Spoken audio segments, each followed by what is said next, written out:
Good morning, everybody. It is Matt, aka the Lumberjack Landlord. We are getting buckled in for what I'm sure will be an amazing 3-hour live stream. I believe it's going to be 3 hours. The only way that it wouldn't be 3 hours is if my wife pulls the emergency ripcord because the kids have gotten out of hand. So yeah, we're excited to be here for another amazing live stream. We'll cover tons and tons and tons of stuff. All of your questions, my answers. We then create kind of a dialogue from those questions. So it's exciting. Love doing this with you guys on Sunday mornings. And yeah, obviously it gets recorded so folks can also watch on top of that. I know a lot of folks are probably just now coming over from One Rental at a Time's daily financial news, which is can't miss television or YouTube vision. But yeah, lots of stuff to talk about today. Before I get into comments already, just wanted to kind of cover with you guys real quickly. Good response on the Section 8 housing voucher video that I just did. Certainly open to any additional questions that you guys have from that. But generally speaking, I think that the biggest delineation that I want to make when it comes to doing the program, not doing the program, or understanding if that program is going to work for you, understand that each county and then each town in that county run that program. And so it's just like anything else. It's just like any program that you're going to be working with. It largely is based on the efficacy of the leadership of that program. So I say that because the two directors that I've worked with so far have been absolutely fantastic. They've answered my questions. They've been communicative. They haven't been difficult to work with. They haven't been passive aggressive. They've just been very factual. That's how I like to do business. I like to say, okay, just tell me what the problem is so then I can create a solution to fix it. So they've been great to work with so far. So Kathy and Carrie have been just absolutely awesome.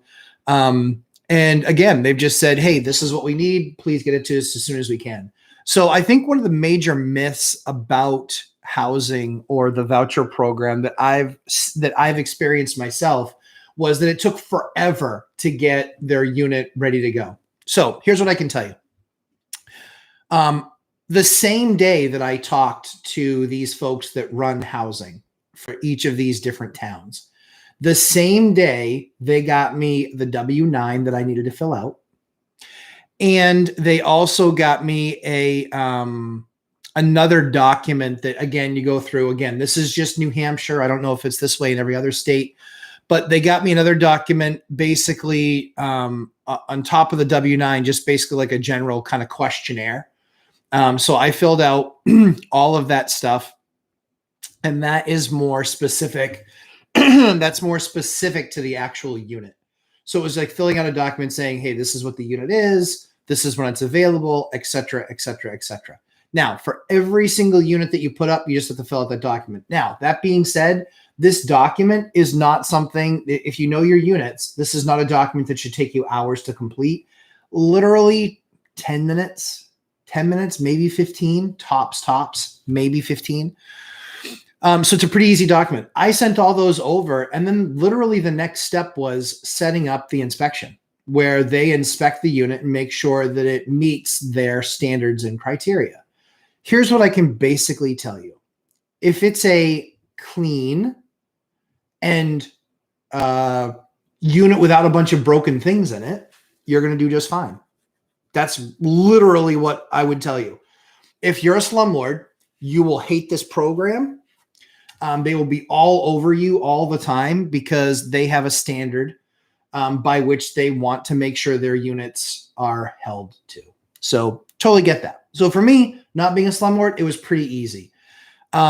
Here's kind of one of the rules or kind of trick things is if it's there, it has to work. So you can't say, oh, well, that just doesn't work, like a fan over a microwave or a fan over a stove or something. You have to make it work. So depending on what code is in your state, we actually don't have a code that says we have to have anything over a stove. So you don't necessarily have to have a stove vented. It's actually not code in our state. A lot of people think it is, but it's not. So it's just like little things like that, like the bulb in the refrigerator, like I covered in my video. That was one of the things I got flagged for. I had no idea that it was on our list, but honestly, not something that we would be like, oh yeah, we have to do that before somebody can move in. So all in all, the process was very simple. I think that we filled out paperwork on a Monday or a Tuesday, and they had an inspection there. I think the following Monday, they flagged me for like 16 things that were like silly little things. But understanding that they were things that we would normally do, it was just kind of like, oh, really? Like no one can move in until that's done? Okay. So we actually went through, kind of did all that stuff. To give you an idea of how kind of like, I guess, menial the list was, it was 2 days to get kind of everything wrapped up. And again, the unit wasn't finished. So it was things like plates over light switches and plates on a couple of outlets. Just things like that. 2 bulbs in a light fixture as opposed to only 1. But yeah, so it was something that was quite frankly, something we could, bang out pretty quickly. But yeah, that was basically it. We actually purposely invited them before construction was finished. A, because I wanted to see how thorough they were, and B, because I wanted to see the kind of stuff that they would want me to do. And that way, when I had somebody back to finish, I knew that if there was something that was important to them, there was a window that had a tiny little crack in it in the upper right-hand quadrant, like literally an inch from the corner. That was something that they said they had to have addressed. Okay, fine, whatever. So the crazy thing is that I can't believe how much money that cost. It cost me $270 to repair that sash, which is nuts because an entire window cost me $210. Like an entire double hung window cost me $210, but that little sash cost me $270, and I could go pick up the $210 window right away. So I was a little bit flabbergasted by that. I was like, oh my goodness. But we did it just because we wanted to get the tenant in there right away, because they had a waiting list of people that were literally in hotels. Literally, they're paying for them in a hotel that they wanted to get them moved. So, and they had their stuff in storage. So that one came together. So I don't know about all these claims about how it takes months to get certified. It didn't. It took less than a week. Or how it's a difficult process. I didn't find the process difficult at all. It was 2 documents, less than 20 minutes of my time total. And the inspection was probably 15 or 20 minutes. Wasn't bad. Wasn't bad at all. So that being said, I am happy to jump into questions. And then we'll just go from there. So Janet Santiago, good morning. Good morning, Janet. Hello from LA. How are you? We're doing well. Baby's good. We've been praying for her. Thank you very much for your prayers. I watched all your videos this week. Amazing content. Thank you very much. We try and create amazing content. And again, most importantly, we like to make ourselves available to you guys, or I like to make myself available to you guys to ask any questions that you have from that content. If you don't write it in, sometimes I'm very good at getting back to those questions. Sometimes I'm very bad at it. And it's because it's tough to go back. It really is the kids' schedule right now. And then I also have a real job. I actually have a real job in real life. So it's really dependent upon how busy all of those things are. If I'm having to work at night. So we'll always try to get back to your questions, but here's the one thing you can always know: on Sunday mornings, I will get to your questions because I literally go right down the list. So thank you for the comment on the amazing content. My daughter is good. Eliana, for those of you who don't know, Eliana is battling cancer right now. She's actually going through chemo. And thankfully she is finally home. So she is home she got home, late Thursday night. And so she's been home for a couple of days now. And the next time she goes into the hospital is just for a 1 day on Thursday. So very excited. She's doing really well. Tough part about this one is this chemo is it's a 4-day chemo. And so usually the next couple of days, she doesn't feel the absolute best. But if you've had kids, it's like kids with an upset tummy. which you get used to dealing with. So thank you for asking. She's doing great. Regarding, so there are a number of requests for students for me. We just aren't taking it on right this second, just because of everything we have going on with Eliana and the normal schedule. And so we do want to give back. That's why we continue to do these 3 hours every Sunday. And we will do a course. So I've got a bunch of the course already built out. Just have to record through it, but we're going to have everything in there specific to the 4-3-2-1 strategy, different loans and lending programs that are out there and available to you.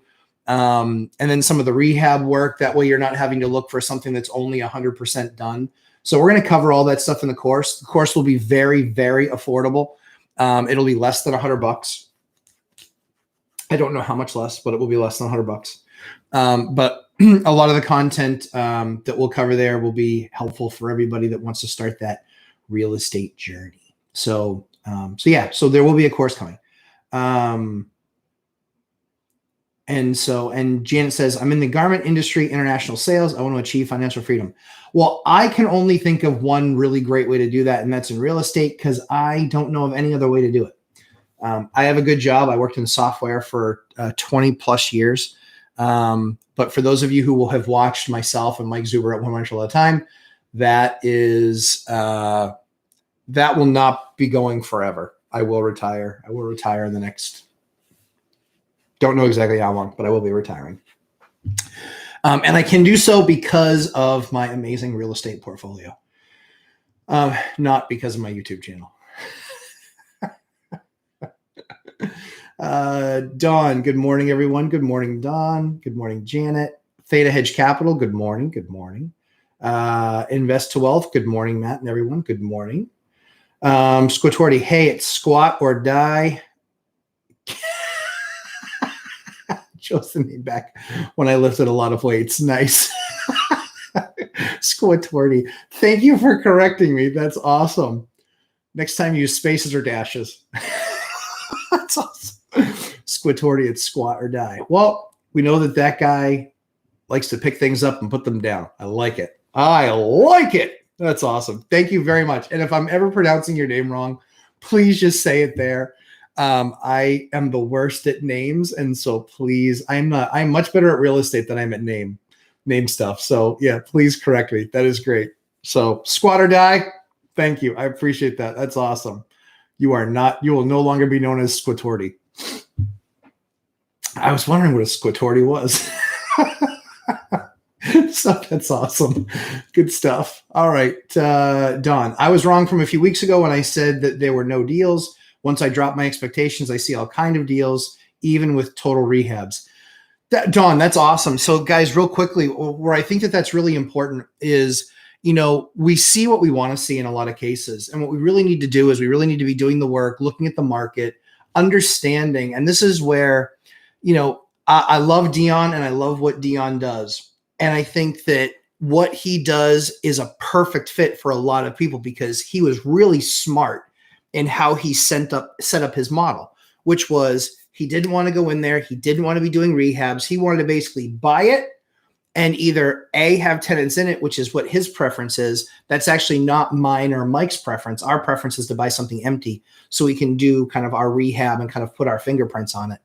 So I love Dion's strategy. And that's why I love working with him and working together, is because he sees things sometimes differently than I do. So I say all that to say this, which is if you have the opportunity to expand your horizon from the perspective of not just doing something with a tenant already in it and essentially no work needing to be done, you drastically increase and improve your opportunity to find the right deal. And when I say the right deal, I mean a deal that will still make you great return on capital. That's what I call the rock, or what Mike calls yield. But you'll have a better opportunity to create that return on your capital. The reason for that is because often buyers, put yourself in that position where you're a retail buyer. That's what I call a retail buyer. A retail buyer is looking to buy something that's all done. I just have to move in. Totally get it. I get why that's sexy. Don't get me wrong. For me, I love the properties that nobody else wants to touch. it needs foundation work, it needs roof work, it needs windows, it needs some excavation work. And I love the ones that need all 4 of those.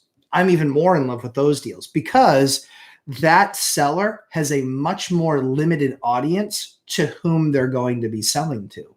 So for me, I love buying that stuff that needs a ton of things. Now, obviously, because I've done it a bunch of times, I know that the roof is going to cost me $18,000 based on the size roof that it is. I know that the windows, I count for basically, excuse me, I count for usually $400 times whatever number of windows. That's going to be the cost of the window, cost of insulation, and cost of, probably retrimming it out. It's about $400 a window, depending on the windows that you use, but that's based on the windows that I use. So I think Don brings up a fantastic point there where he said, basically he had lowered his expectations, sees all kinds of deals, even with total rehabs. I think the key is that there's also the happy medium of not lowering them too hard where then everything becomes a deal. But what you do is you just pick the best of those. So the deal that I did 2 weeks ago was I just picked the best deal based on what had actually hit the market. That's what I did. Did the best deal based on what had hit the market. And that return was still going to be in the 20% area. So it was a fantastic number. So, but it needs some work. It needs some work. It needs a few windows. It needs some maintenance in the basement. It needs gutters in a couple places that will take the water away from the foundation. So, maybe like 10 grand worth of little things. They all add up, but understanding that it needs that work, I vastly underpaid for this property. I believe that this property is worth what will appraise for probably 350 to 375. And I bought it for 310. So tons of equity. And again, that was an MLS deal too. So I agree with Don. I think you just have to really, the more that you can up your game, and I have a whole series of videos on my channel about rehabs, the products that we use, what we look for, the things that we look to change and make and make nice. I just would really encourage you guys to look at those videos because we actually film those in the field on projects that I'm actually working on and doing the work. So for what it's worth. Tamika, good morning. Good morning, Tamika. Crimson Knight, good morning, sir. Eric Soleil, Section 8 is the moneymaker for the next few years. I've been looking into this for over a year in anticipation of economic outlook. So I agree and disagree. I agree on a B unit in a B neighborhood. I would agree with you. On an A unit in an A neighborhood, I would disagree with you because the market, if you can do, just under market pricing in an A neighborhood, you will have more demand than you know what to do with. Just will. You have more demand than you know what to do with. And so I have one unit that just rented out yesterday. It's a, 5-bed, 1-bath duplex unit.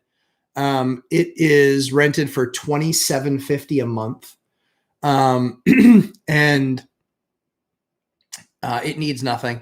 But $2,750 a month, and the highest that Section 8 would pay or the voucher program would pay was $2,003. So I'm going to make $750 more a month over a 12-month period, which is $9,000. I'm going to make $9,000 more than what I would have made in that program for this year. Excuse me, for the following year. Even if I keep running at $2,750, I know what next year's rates are. Next year's rates for that same unit are a little over $2,200. So I still make $500+ more a month. So I think that you're right on some units and in some areas, but I don't think that can be a blanket statement that it's the right thing. Because I think it's also at $2,750, as you can imagine, I'm looking at multiple incomes. In fact, we rented back about 6 months ago, we rented a 4-bed, 3-bath, 4-bed, 2-bath, a duplex unit where there's a 2-bedroom apartment off the back side of it. But that unit rented for $3,250. And that, that's $1,200 off of where Section 8 would be. So from that degree, Eric, I do agree with you sort of.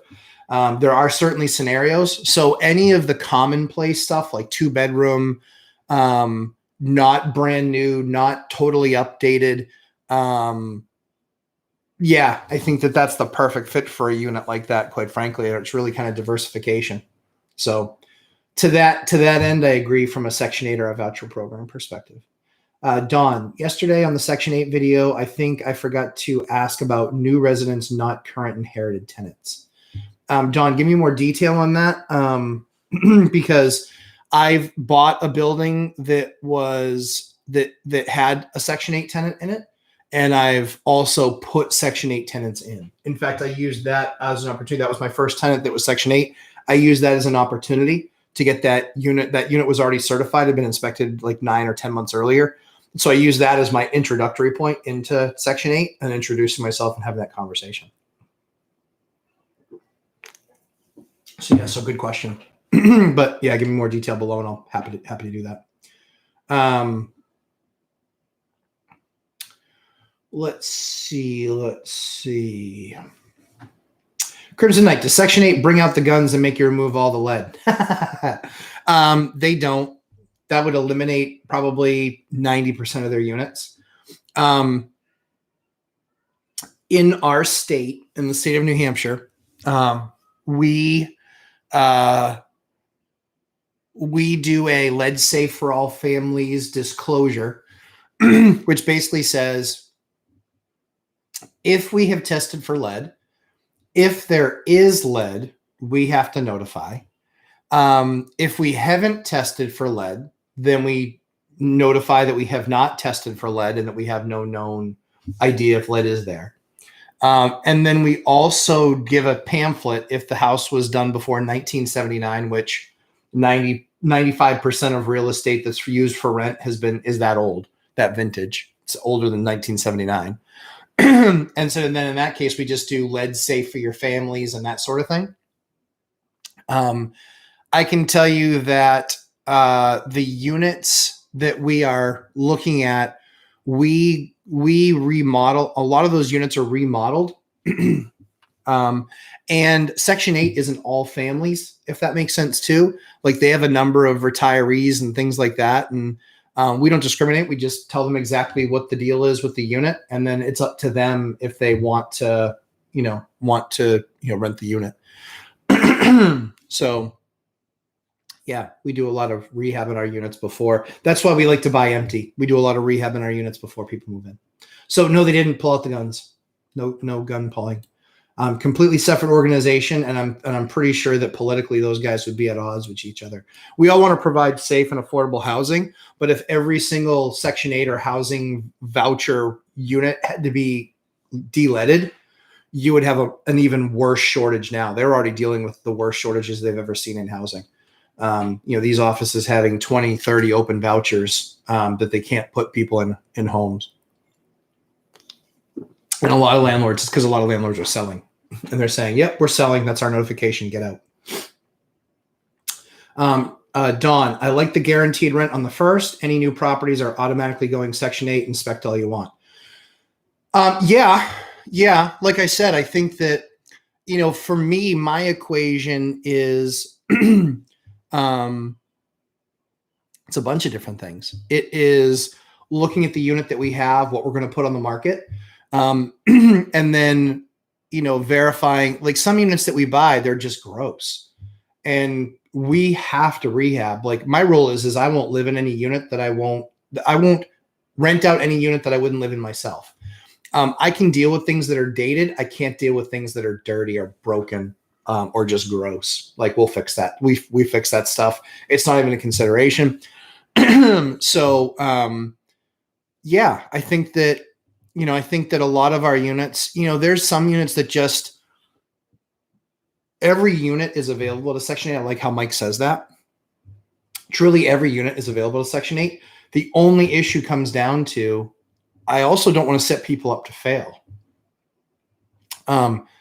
They can have access to the unit, but if I'm asking $700 above what their highest voucher pays, the tenant can make up that difference, but how are they going to make up that difference if they're already approved for the program? Like I haven't seen that work yet. So I'm interested to kind of see that process as we make some of those more expensive units available. So we'll see. That's something I just haven't learned yet. Haven't seen it, haven't lived it yet to figure it out. The only thing that I was given a couple of times was when I called them and said, I've got this unit. It's a 2-bed, but it's ultra high-end finish. It's going to be, $1,800 a month, and they pay $1,400 a month. And she said, I don't think I have anybody that can contribute that much more on top, but let me check. And so that was kind of the conversation I had, because I had that conversation directly with housing. So we'll see what happens. We'll see what happens from that. Crimson Knight, but honestly, I really don't want to work with the government. Plus, I bet local government workers already hate me and want to work with me anyways. Neither do I. Private Section 8 when. I don't think private Section 8 is ever going to be a thing. Because for obvious reasons, it's based on grants from the government. It's based on money that you get from the government. So I don't think privatization of Section 8 is ever going to happen. It has to be part of that big, huge, inefficient government that we all know. As far as local government and such, the two have nothing to do with each other. They're completely separate. So, building inspectors, electrical inspectors, plumbing inspectors, all those guys, they're all code enforcement. They're on one side of the city. Section 8 is a completely separate program, run completely autonomous of itself. In fact, they have their own maintenance people for the housing that they own, as well as their own inspector that goes out and looks at things, and they're usually just looking for safety issues. So yeah, so far, I mean, I like I said, so far my experience has been pretty good. The only downside to my experience was specifically one tenant that's been kind of a pain in the ass, and asks for a ton of stuff like upgrades and things like that. Like I'd like new countertops. The countertops that are there, I left in for a reason. They're fine. I don't like the color. Well, I don't care. I'm not an interior designer here at your whim. So that was the only kind of thing that I think when I saw that. Dion Talk, there he is. How do you rockstar? How do you rockstar back, Dion? Don't worry, this Thursday I'll be available. Guys, I can't believe you did that without me. Then it was just the two amigos. It was just the two. That's all it was. Dion, I love you, dude. All right. Crimson Knight. I think catering to movers to NH is the best option, renting by the room. Most cities don't allow renting by the room. You should probably check with an attorney for that area. You cannot rent by the room in most areas because that's considered a boarding house, and that requires specific zoning. So, and if you get caught, the fines are massive. Massive. In fact, I think you have to pay to relocate people, if I'm not mistaken. I don't know. I was never caught because I never did it. So that was just what I'd heard, because we're in a college town, so people can try and do that sort of stuff sometimes. So yeah, I would not I would not be renting by the room. Nikodon, I like the walkthrough videos. Either those are short doorways or you are tall. It's probably a combination of both. I am, with those boots on, I'm probably about 6'2" with those boots on. So they're not too short of doorways. They're average size doorways, I think. But yeah, so yeah, with boots on, I'm probably about 6'2" with those boots on. Those are my construction boots. So they have a thicker heel because I've stepped on stuff before. And I'm tired of getting tetanus shots.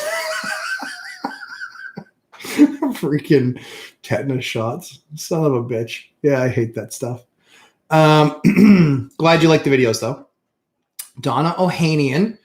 Do you ever rent out garage space over the winter for motorcycle storage to be able to claim a nice loss on the whole building? So you'd have to ask your accountant, because that's more of an accounting question. I have a lot of insurance. Like my insurance bill every year is probably over 40 grand. I have a big insurance bill. But I pay for the right insurances. And so so from a financial model perspective, I haven't done it, so I can't really comment. But one of the things I would look at is what the liability is, what you want to have for insurance, and then how much you're getting for it. Because my experience has been that you don't get nearly enough. You know, like if you have like a big motorcycle, like a big bagger, I know bikes pretty well. In fact, when you see me wear a Retro Brit t-shirt, that's actually my my company. So that's a motorcycle company. Yes, I do those too, but not so much anymore. So when you have like a big bagger, you can only fit like 2 of those in a garage anyway, in a garage stall, like real baggers. So yeah, and maybe a Sportster on the end or an Indian on the end. So you're not fitting a whole lot of stuff in there. So it might be worth it, it might not, but most places like these big, huge facilities, like I know around us, like the Harley dealership and a couple of these other places, I know that they do storage, and I want to say it's like $100 a month or something inside storage. I want to say it's like $100 a month, maybe 125. So yeah, maybe. I don't know yet. Ask your accountant, but I would run the numbers. I do a lot of stuff based on the numbers. Jeremy Kirkwood. Good morning, Jeremy. Matt, have you seen the keypad locks at Home Depot? $37 and $49 touchpad, Genie 3/4 horsepower garage door openers at $79. So I have not seen the door. I have not seen the Home Depot locks at $37 and $49. Put a link in the description, Jeremy. I want to see them. We use those. We buy those. I think if those are coming up for Black Friday, we'll buy a ton of stuff on. We buy a ton of those on Black Friday. A ton. Last year we bought 40, and I think we went through all of them this year because we bought so many units. This year we'll probably buy 40 again because we got to catch up on some that we haven't put on yet. And then also we just like to have stock of them. So I have not seen the $37 and $49 ones. Put a link below, and also tell me what guards they are, and what brand they are.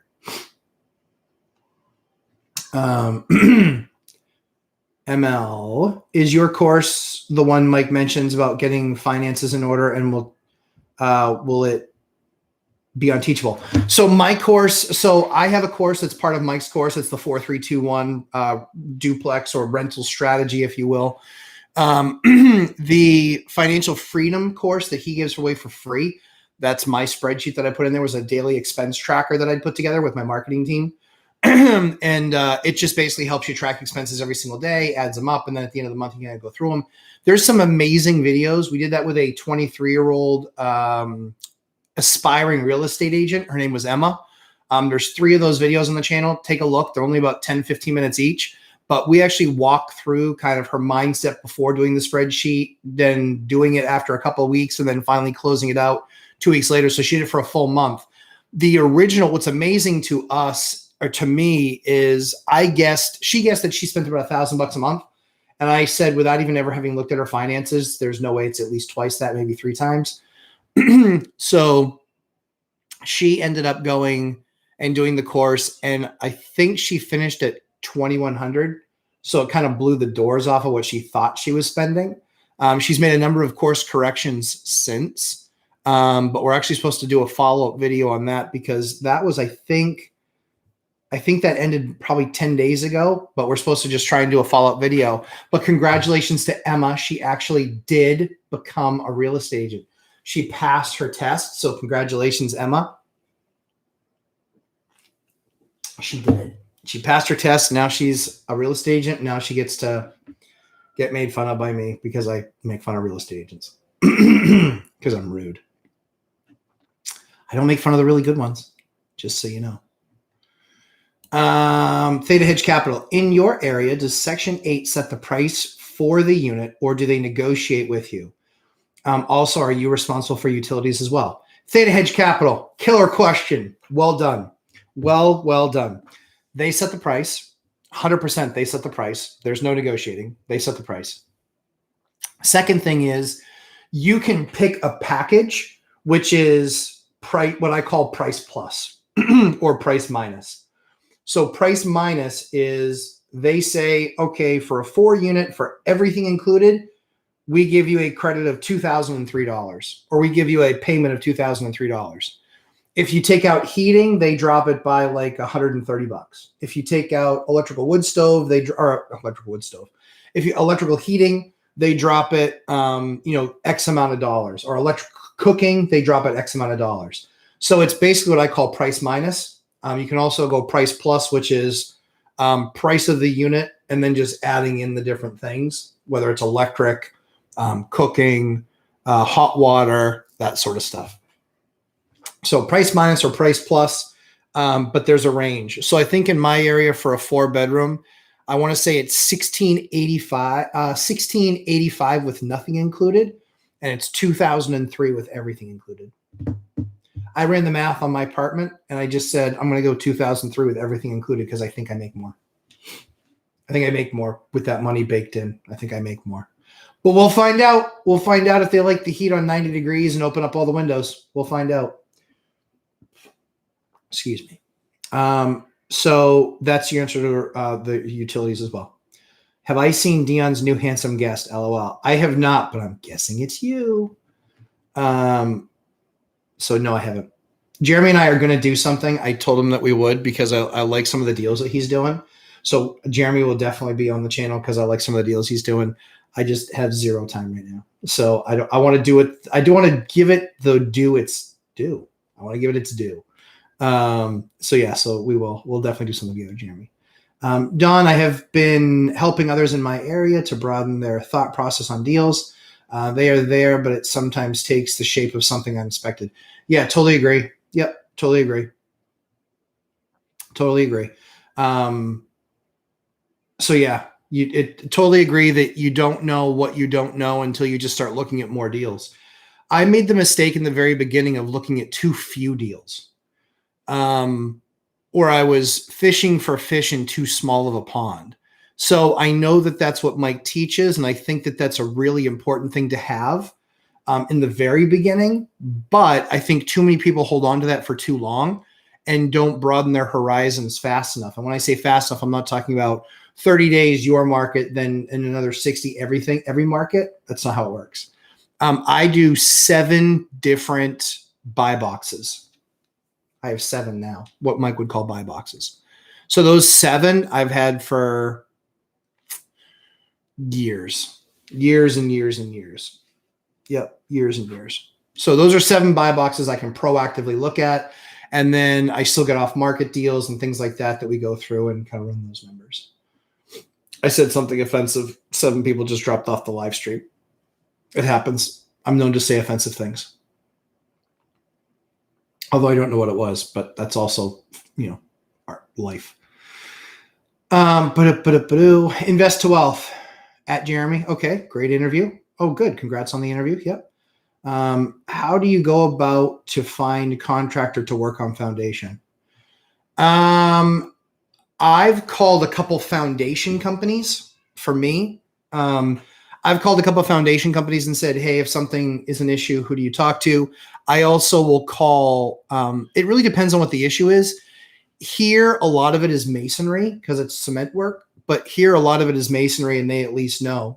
So usually if you're dealing with cement and masonry stuff, usually it's pretty much everything. You can do bricks, you can do cinder, you can do filling old cracks, you can do wall repair, all of that stuff. So usually for me, I just reach out to a mason and then have them come take a look at it. Sometimes, a lot of times they'll tell you, yeah, this is too big of a job for me. Not the type of stuff that we do because it might require excavation from the outside or all sorts of stuff like that. But that's what I would do in looking at foundation work that needs to be done.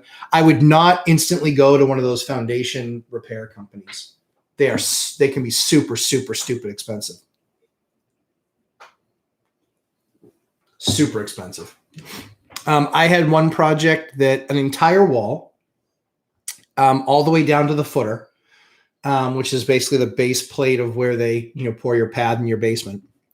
I had one of those companies look at it and they wanted $10,000 to do the work. I talked to a mason. He said, listen, if you excavate it and you excavate it down to the footer, he goes, I'll knock down the old wall I'll get blocks delivered for the new wall, and I'll rebar it, cement it, put it all back in place. And then he's like, then I'll tar it and such from the outside, and then you fill in the dirt. He said, I'll do that for $3,000. So I got an excavator there for, I don't know, I think it was like $800. $800 to excavate that back wall and then have them do it. And obviously, and before they had gone in there, I actually did temporary support studded walls with 2x6s, just interior to that concrete wall that they were going to be, or the cinder block wall they were going to be replacing. So they didn't have to do any prep work. They literally just came in after we had it dug for them, put a couple walls in, and those walls were $100. They weren't expensive. It was like an hour's labor and just the cost of the 2x6s. So yeah, so that's what we did there from a foundation perspective. Jeffrey White. I think I missed him. Yeah, there you go. Okay. Jeffrey White, what do you think of creative strategies such as rent by room for one unit and a long-term tenant for another by buying single-family house with a mother-in-law basement and applying both those strategies? So I like the idea. It's all about the numbers, but it's more about the zoning. You'll have some zoning issues, I'm sure. Rent by the room, it's not allowed where we are. In fact, unless you have very specific zoning. So I don't rent anything by the room. So I couldn't comment on it. But mother-in-laws, yeah, I mean, I suppose you could do it. Yeah, I would just make sure that before you get into it, make sure you got the clearance from a zoning perspective. Last thing you want to do is have your tenant get pissed at you and then call you in when they find out that it's not quote unquote a legal apartment. And then technically, depending on your state law, but I believe in my state, I believe that when it's an illegal apartment that you actually they can stop paying rent and you can't go after them for it because it's ill-gotten gains. I'm pretty sure is how it works in our state. So just as an FYI, I would not be doing room rentals. It's a definite no for me, Daffy. Don, Section 8 taking a few months to get from. No. Nope. No, so we were set up for Section 8. So we had somebody, so we got payment. So the tenant provides a deposit and then Section 8 pays the rent. They actually got a deposit from another entity that paid their deposit for them. How nice that was. And then their rent was paid. Yeah, their rent was paid on the 1st by Section 8. And that was not hard. You can also go to the office and get a check if they can't get you in for a direct payment. So I did not find any issue. Like I said, it was about as easy a transition. It was as if there wasn't a program involved. I found no disadvantage to doing it. So yeah, Don, nothing on my side, no disadvantage whatsoever. Jeffrey White, Denver isn't an affordable market. Yep. But buying a large house with 6+ bedrooms and 3+ bathrooms and making it a duplex, it gives a lot of flexibility and still achieve great deal. Yeah, that's awesome feedback. The only thing that you'll want to do is make sure that you can actually do that. So a lot of times that big of a house will be in an area that will be zoned SFH, single family homes. I don't know what that designation is in Denver, but a lot of times it'll be zoned as such, which means that you can't do that. It means you can only have a single family home. And those are the neighborhoods that absolutely forbid rent by the room. Eli Kolner, do you have business partners? I don't. How do you do so many deals? I'm awesome. Lenders seem so tight with regards to debt to income. They are. I'm teasing. I'm going to answer it better than that.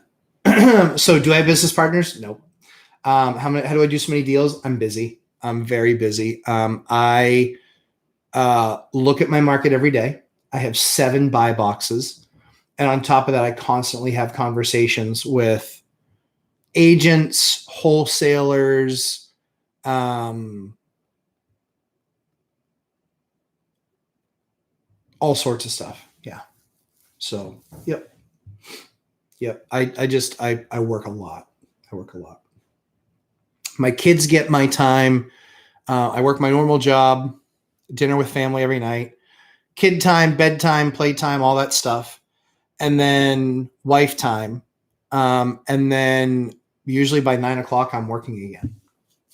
So I like to work and I like to find deals. And now's the time. Now is the time. So yeah. And then with tight on debt to income. Yeah. So agreed. But I now have such amazing income from my rental properties, and I've got relationships. You'll get to the point where you get relationships with banks, and that's the key, is relationships with banks. I picked up the phone on Friday and I said, hey, I've got a deal I want you to take a look at. This is what I want to do. And she says, okay, send it over. So they're going to do the deal. I have multiple lenders. They know it. I have 2 smaller banks. And then also non-QM, Steve Dow. We're working on a couple things right now. So it's having multiple areas. So the debt to income piece, the non-QM guys like that stuff more. Non-QM, Velocity Mortgage, Steve Dow, he's a star. The guy's awesome. The only thing that I would tell you is you're going to pay a higher rate. I mean, maybe a point, maybe a point and a half, maybe even 2 points. But do the math. And if you can make the deal still work and it's still a great deal, then you still do the deal. It's all about cash flow. It's all about income on the deal. It's not the 100% of nothing's nothing rule, but it is, do you want a deal that's at 10% margin versus no deal at 0% margin? Then I'll take 10% because 10% is better than nothing. I'm going to change over my water. This is actually water. This is the secret to going 3 hours, by the way. Water, not McDonald's. That's the secret. You got to keep those pipes lubed. Zoob. Let's see. Jeffrey White, big fan of your contact, Lumberjack. Hey, thanks, Jeffrey. Appreciate that. We do this for that reason. Well, not just to be liked, but also to just share our experiences with people and hopefully help them and not make the same mistakes that we've made, because heaven knows, made plenty of mistakes. Crimson Knight, question about heating. So I had a conversation with a tech with Joyce Heating, okay, and cooling. And in my current unit with the 1978 furnace, he recommended a replacement Lennox high efficiency furnace. He said boiler costs too much and not much added value versus Lennox furnace. Thoughts?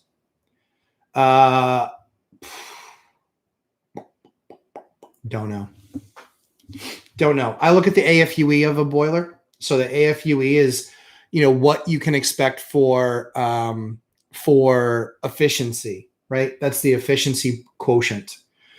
So for me, I look at the efficiency of it.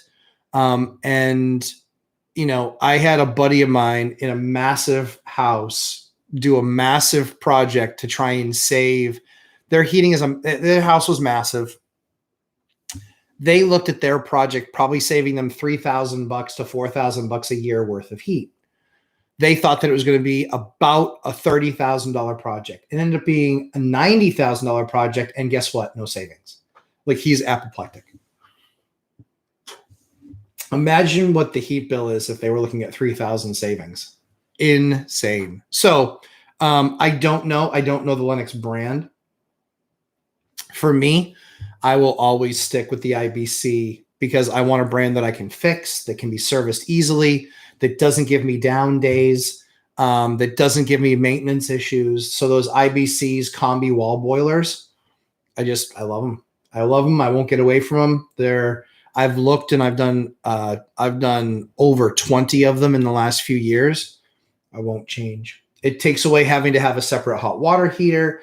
It takes away having to worry about the hot water heater exploding and filling my basement with thousands of gallons of water. It gives the tenant a better experience from an on-demand hot water perspective, never running out of hot water. Always having more than enough heat between that and using, the 40% 40% high output baseboard that we use.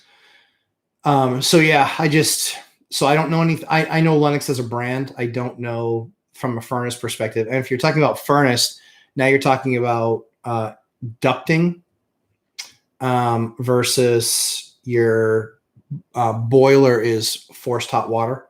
Furnaces are air. So that's duct, requires ducting to be run. And I haven't seen a cheap way to run duct.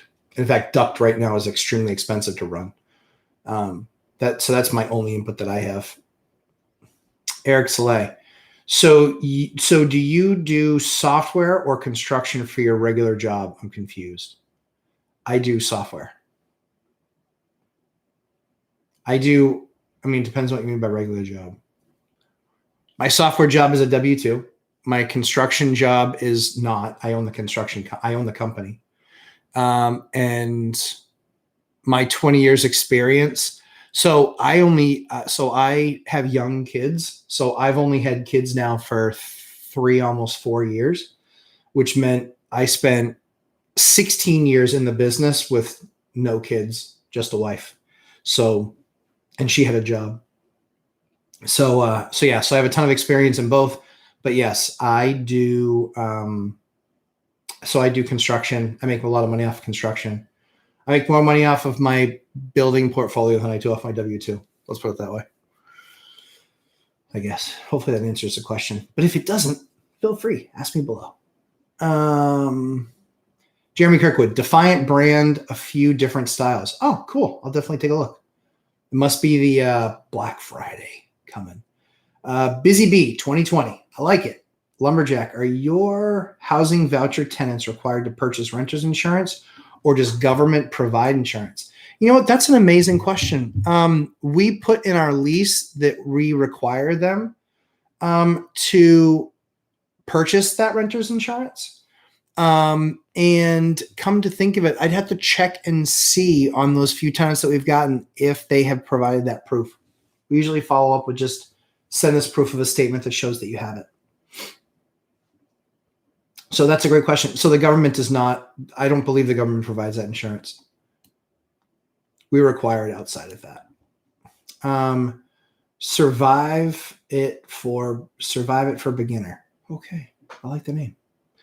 Thoughts on using a HELOC on your primary residence for a down payment to lock in a 30-year mortgage on a rental that would cash flow $100 a month, or wait 2 to 3 years to save for the next down payment? Ooshka. That's probably a better question from Mike at One Rental at a Time. I think, the thing that Mike and I always talk about is time in the market beats timing the market. It means that the longer you're in the market, the better off you are. The challenge is that it has to be an individual's decision on, do I sleep better at night knowing that I've got a HELOC, on my house? And what happens if that other person stops paying? Do I have the money to make it up if that person stops paying? How much do I have in reserves?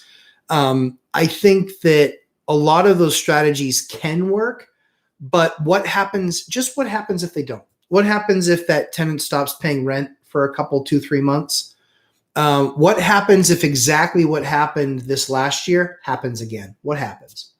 So I like to do that type of scenario analysis. So I couldn't answer that question for you because I don't know the rest of your finances, but $100 a month on our property seems way too light.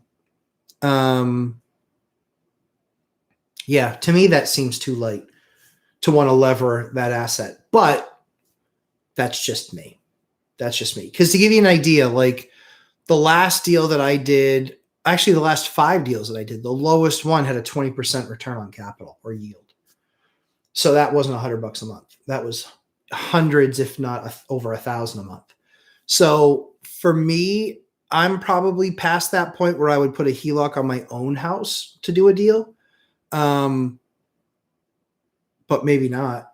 I mean, if the market goes nuts, what we're trying to do is the thing that where everybody got caught flat-footed back in 7, 8, 9, 10, 11, 12 was that banks stopped lending. And so if you hadn't already gone through the exercise of levering up your units with debt, now the issue is that you still have to service that debt. So you still have to have good enough and strong enough income on the asset to service that debt and make your profit. Okay, that's kind of step one. But step two is after you figure that out, you figure out what you can max that leverage at in many cases to then say, I'm going to then go buy on more properties. So Mike did it. I did it. My specific example was I levered 8 properties. I took out a little over $1 million in equity, about 1.2 million in equity, but none of my properties got levered past 70% loan to value. Number one. Number two is I didn't turn any of them into alligators like Mike calls them, which is basically it costs you money out of pocket every month to keep the renter in there. None of my deals turn into alligators, 0 of them. In fact, all of them still make significant money. The only thing that I did was lessen my tax burden because I'm making less on the properties, but it was also a smart move because a lot of those properties, I've already done the work. I've done the roofs, I've done the furnaces, I've done the major CapEx type of expenditures that would occur. So if something were to break there, it's not going to be one of those big expensive things to fix. It's going to be something rather small. Certainly there's the opportunity for like a water leak or things like that might cost money, but I have insurance for that. So for me, that's where you really have to look at holistically the entire portfolio to say, yes, this asset's worth levering up. Yes, I can lever it up at 70% because my guess is you're probably going for a HELOC based on the fact that they're doing HELOCs at 80% or 90% of your value of your actual home. I saw one that was like 100%. And I'm like, that company's going to have trouble in 2 years. And so, yeah, for me, that's why I look at it holistically. So in the refis that I did $3.3 million worth of refis. That was the overall value of the portfolio was $3.3 million after appraised value. I only owed 1.3 or 1.1. Yeah, I think 1.1 is what I owed. And then so I got about 1.2 or so, 1.3 or so from the bank, cash in my account. Then that money I've used to buy additional assets. But again, none of those assets, as you heard the numbers, 3.3 to 2.3, I still have $1 million of equity in those deals, number one. Number two is all of those deals still very cash flow above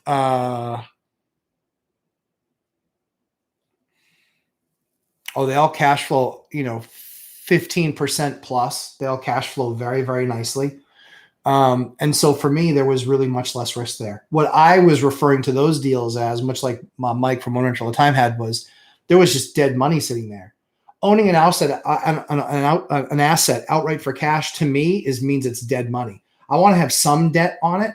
I don't want to have it all of them levered at 95% loan to value, but 70% loan to value. That means if the market drops 30%, my head's still basically at the water line. I'm still above water. The bigger thing is on the payments. What does that do and how does that affect your payments? If you're in a state like mine, like in New Hampshire, where they raise taxes every year because that's their sole basis for income, you just want to make sure that you're not cutting it so close that your margins go from 15% to 9 to 4 to negative, right? But the idea is that rents will rise over time. Worst thing that I've ever seen in rents was plateau. I've never seen a decline. I never rented a unit for less money. Never happened. Probably never happen again. So that is a very long explanation. Hopefully that makes sense. HELOC old actually get 2 rentals. Okay.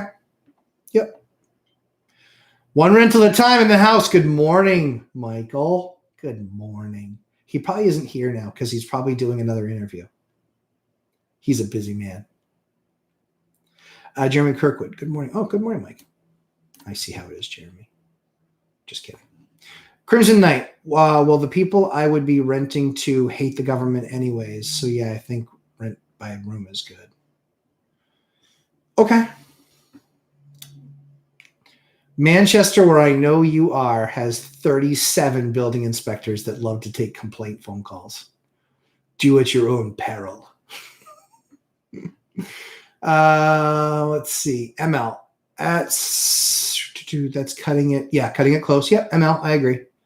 Yeah, and looking for great deals. Keep saving and looking for great deals. Yeah, ML, I agree. Time in the market beats timing the market. 10 years means you have ability to move equity money around. Exactly. Yep. Yep. Obviously, Mike, for one rental at a time, dead on. If you've got 10 years in a house, you've got equity to play with, and that's where you start looking at that stuff. Don, still eating off the value menu. Man after my own heart. Me as well. Me as well. We actually did that. When was that? Yesterday. Friday. Did that Friday. It's wonderful. It's pure bliss. Scott Coleman, glad to see the Lumberjack still works on Sunday. And where can I stand a stainless steel mug to drink out of plastic's not good for you. Yes. Yeah. Sorry. This was from breakfast this morning, so I just redrank. So I'm recycling, much like I recycle capital. I am recycling my drinking containers. Let's see here. Crimson Knight. The current furnace that is in the basement is Lennox. Okay. Working since 1978. I know they really used to make stuff. They can go up to 98% AFUE. Yep, very reliable. Already have ducts in place, but they want to make it more efficient. Yeah, so if you already have ducting in place, then by your best value by far, if you already have ducting in place, is use a forced hot air system. Because ducting is the most expensive part of that whole setup. So if you already have ducts in place, one thing I would recommend doing is if you're going to replace the system, I would have the ducts cleaned before you replace the system. It will fill up your air filters with junk, and there's no better time to clean out your ducts than when you don't have a furnace attached to it. So I would pay to have the ducts clean. It will cut down on a lot of issues that you'll have. Give me just 1 second here. Had to make sure it wasn't somebody working for me on Sunday because my guys are weekend warriors. So it was not. Let's see. So yeah, so if you were going to replace that, I would have your ducts cleaned.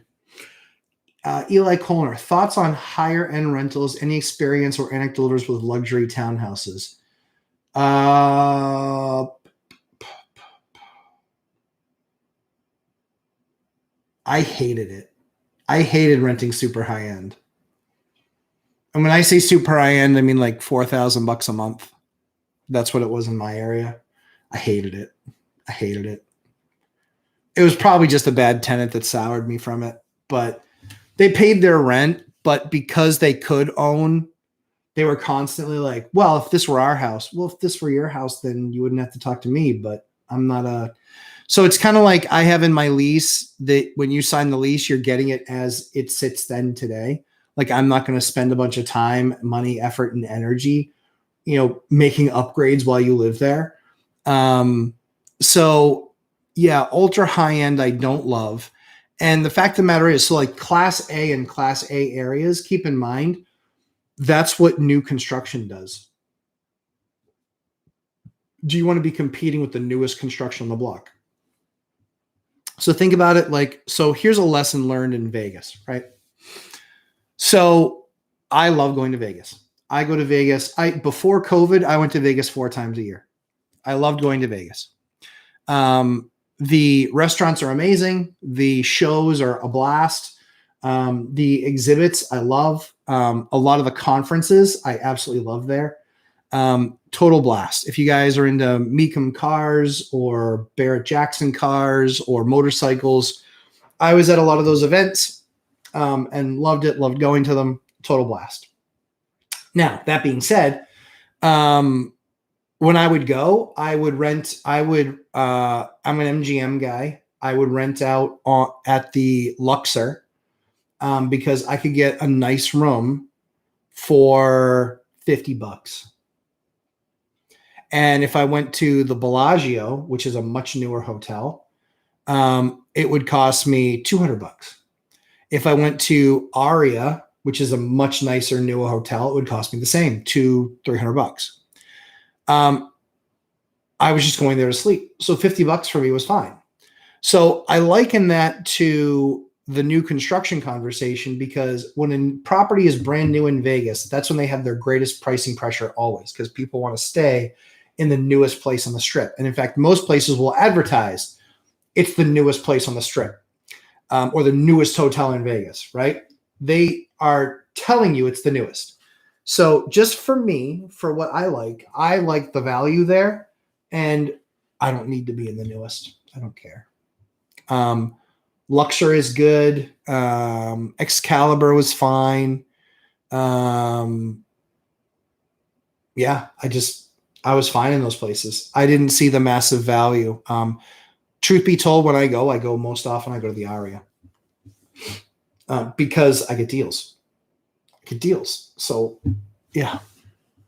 So for me, I don't like high-end rentals. I think they're too expensive.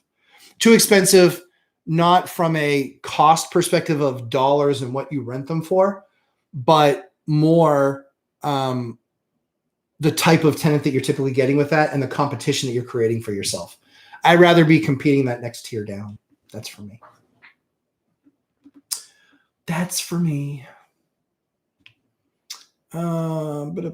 Crimson Knight. They do boilers too, but said it would be cheaper and same efficiency. Yep. I will get a quote on both and see what is better. Lennox claims its adjustable speed motor makes it more efficient and lasts longer. Yeah. Yep. I would be Googling that big time, that exact model that they're talking about. There's a bunch of stuff with like variable motor speeds. Some say it burns the motor out faster. Like, I would be looking specific. That's why when I pick one, like I picked with the IBC, I stick with it. When I do forced hot air systems, I use York. That's who I use. I use York systems when we do stuff. Yep. And York is basically all I'll use, because we have backup parts.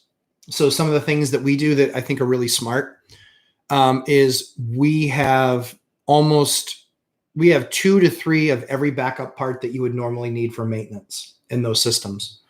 Igniters,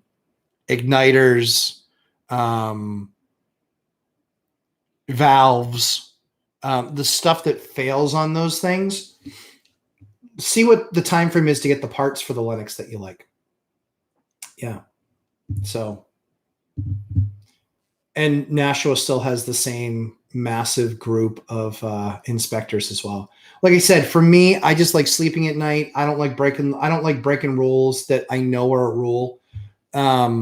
Even though I might not agree with the rule, the last thing I want to do is give the government a reason to come knock on my door. So I'm not going to do rent by the room or any arrangement like that if I know that the zoning doesn't permit for it. Because we're also at the size too where we have attorneys, and I know how expensive they are. And even if we just have to formally answer some of these things, it's expensive. So yeah, I rather run it nice, clean, slick. If we break a rule that we didn't know about, then that's one thing. But usually before we go do something, we check what the rules are. That way we know that we're in accordance. That way, if they come to us and say, hey, you needed to do this, we say, well, but right here it says that we can do this. And then if they say, well, it's not interpreted that way or whatever, then at least at that point we're having a real discussion, not just one where, we just kind of decided that their rule didn't matter. That's my thought, for what it's worth.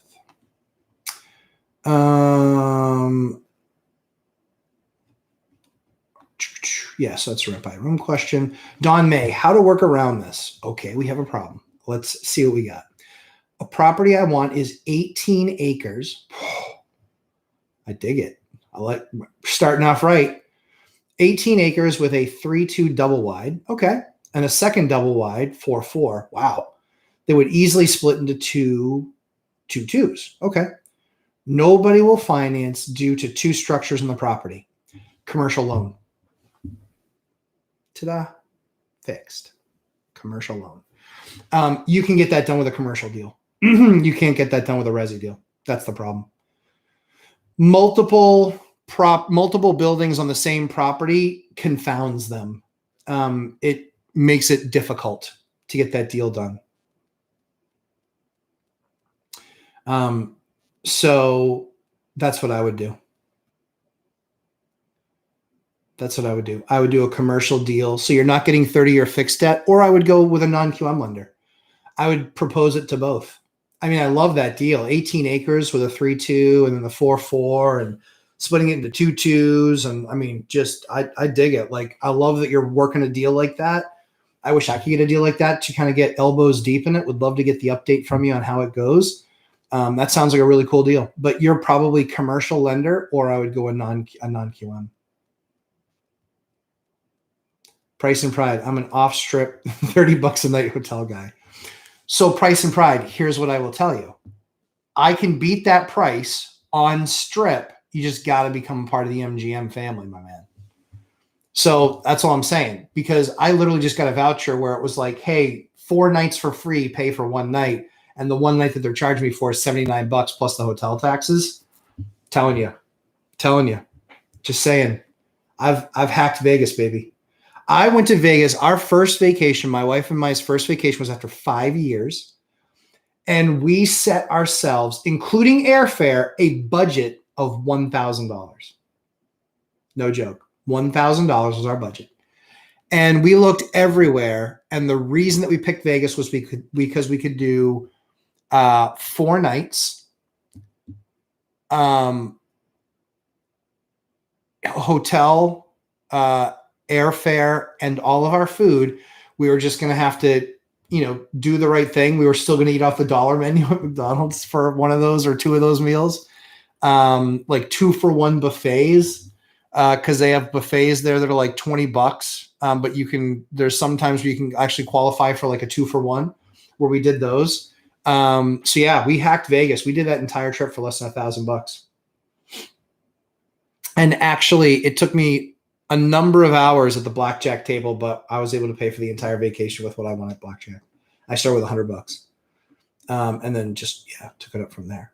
So that's what I have to say about that. Crimson Knight. So you're right about lead paint removal. Not worth using a lead paint stripper. Yep. Leaves behind and too much work to scrape. Yep. Lesson learned. Got it to be 98% bare wood, but not 100.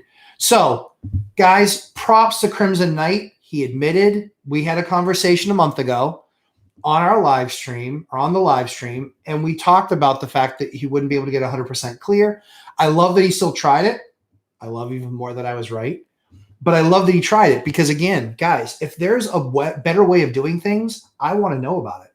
So if we disagree on something and you do it and you get a great result, I want to know, because I don't know everything. I'm constantly learning. But I've been down this path with lead paint. It is a huge, colossal 1,000% pain in the ass. The only way to get yourself 100% safe is rip it out. That's the only way to get yourself safe. And to me, and Crimson's going to end up doing that. And it was a good idea to test it and try it.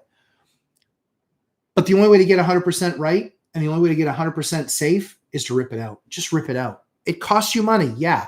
But I like sleeping at night.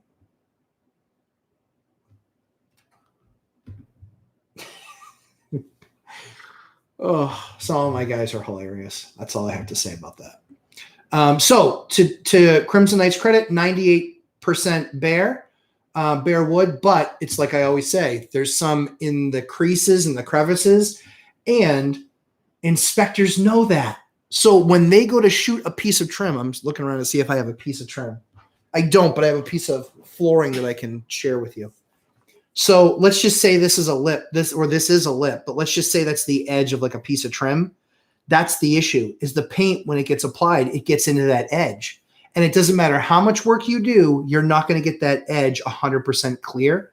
And that's the problem, because they know when they walk up to it with their gun, guess what they do? They point it right at that edge and they shoot and they get a positive, and you're done.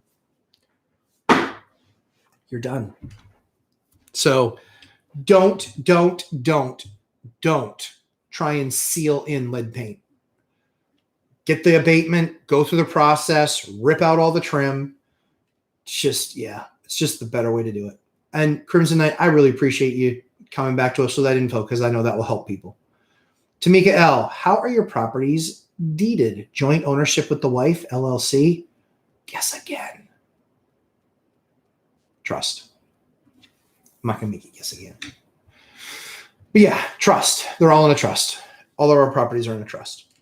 That's how they are deeded, in the trust. Jeremy Kirkwood, random question. Okay. About ceiling fans. All right. Do you use them?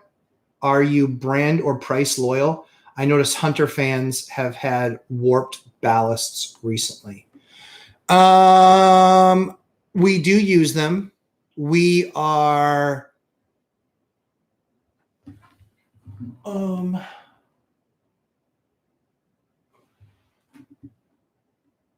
Casablanca is what I have above my head. That's what I was looking at. So yeah, you can look at a bunch of stuff. Yeah. Yep. So not brand loyal. I've not had any major issues. I don't use the cheap ones. We'll use usually a fan that's between 150 and 200 bucks. Those seemingly have good enough motors. They have good enough blades on them. So yeah, usually 150, 200 bucks. Nothing more than that, nothing less than that.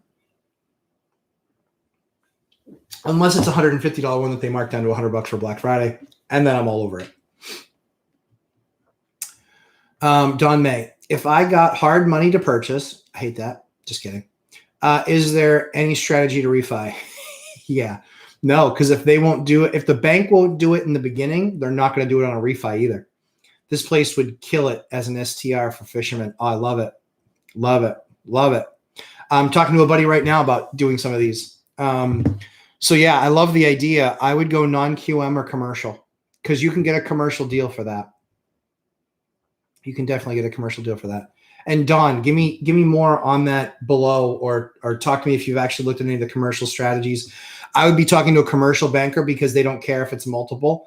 The only other thing too is that you just share with them the plan, because you'll do something called a pro forma, which is this is what our expected rents are. But you'll need to be able to, in some way, shape, or form, give them some data that supports that. So what you should do, what you should do is look up other areas around you. If anybody is also doing short-term rentals, what those are, how much money they're making. You can also look at an AIR DNA report, AIR DNA. They do some pretty cool stuff with Airbnbs where they can project your amount of occupancy. They can project your, what your rent should be. They do all those projections. By the way of which, I am not an Airbnb guy. I don't think I ever will be. I might turn a couple units, but nothing. It's not going to be a major strategy for me because I'm not going to have the workforce to manage and maintain and do the things that would need to be done with those folks. And so to me, it's not worth the extra margin, or the extra headaches aren't worth the extra margin. But if you're looking at like a short-term rental like that, we are putting something on next to a stream, all that sorts of cool stuff. Yeah, I mean, I love that deal. Like I said, 18 acres is just, that's cool, so cool. But that's what I would look at. Me personally, I would talk to a commercial bank or non-QM lender, and then make sure that the data that you have to provide for them is, here's comps on some other places doing it and what the numbers are that they're seeing. Here's what a professional site like AirDNA says I can actually get and do in that space, and what my costs are going to be. Trying to think of what else I would do. I think that's basically it. The issue that you're going to have is if you go hard money, I don't know that you're still going to get anybody on the other side of it to refinance you out. Because those are the rules that change, guys. That's where you get stuck. Because hard money is on a long-term loan. If you're part of One Rental at a Time's course, he makes the note that he does with personal notes. He makes that available in his course. And that is finding private money that participate then in the profit of the deal. If you want a deal, it's better to share your profit than to not have any profit to share. That's just my thoughts. But I do love that deal. I want to know more about it. I do.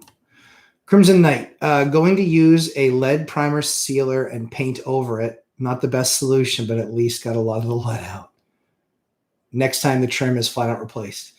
Oh, dude, you're a stronger man than I. Yeah.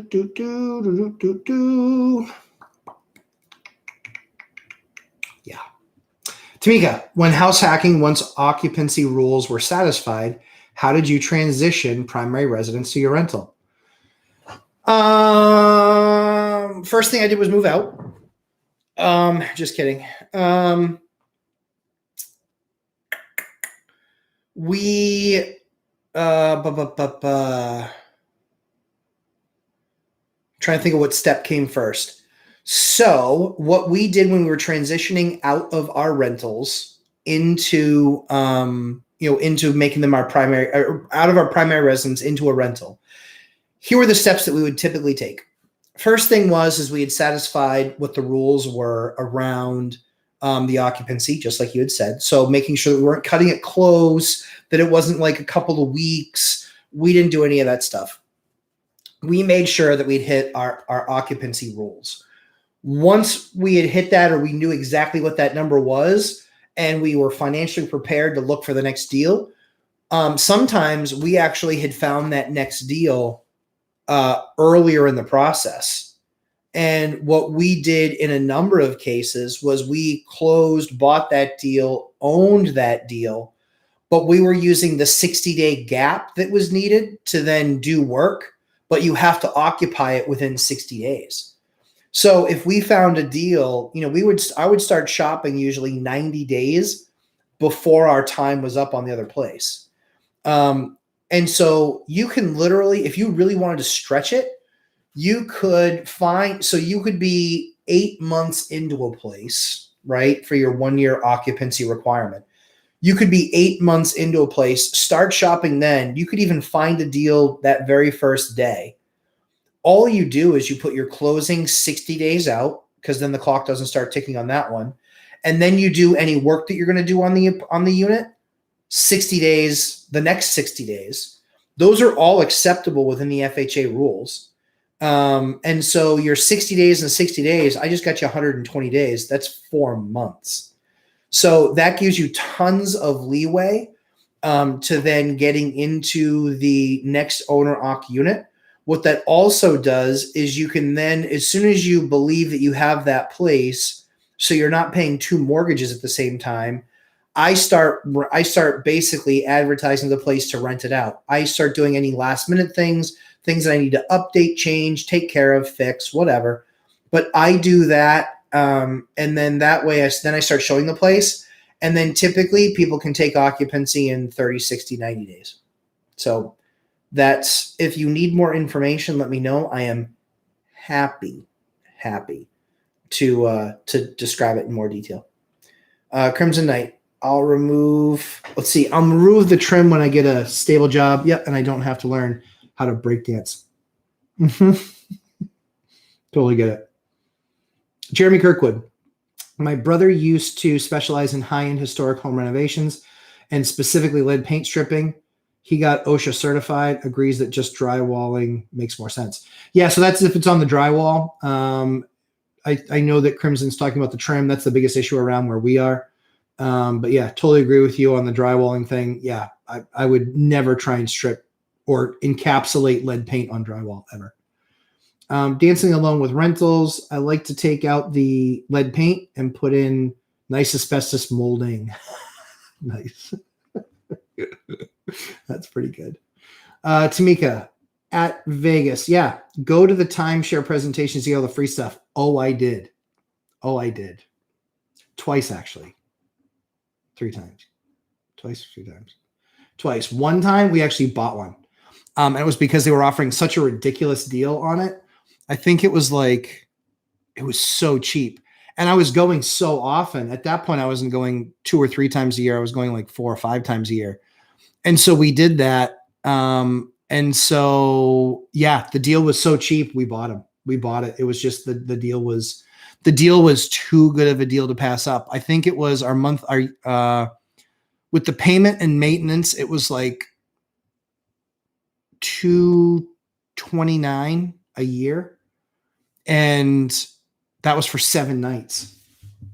So we would actually stock up those points for a couple of years. And then when we would go, we would get a block of rooms because I would take buddies with me and I would get a block of rooms. And sometimes they would pay me back. And sometimes they wouldn't. You know who you are. But anyway, I digress. Price and Pride at Tamika. Oh, no, ma'am. Multiple hours of high pressure sales is awful. Price and Pride, you can take it. I did. I thought it was funny.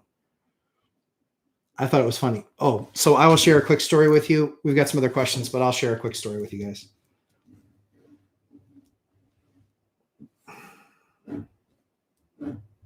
So Price and Pride, when you're talking about high pressure, this is what they do. I used to teach this course. I hate it.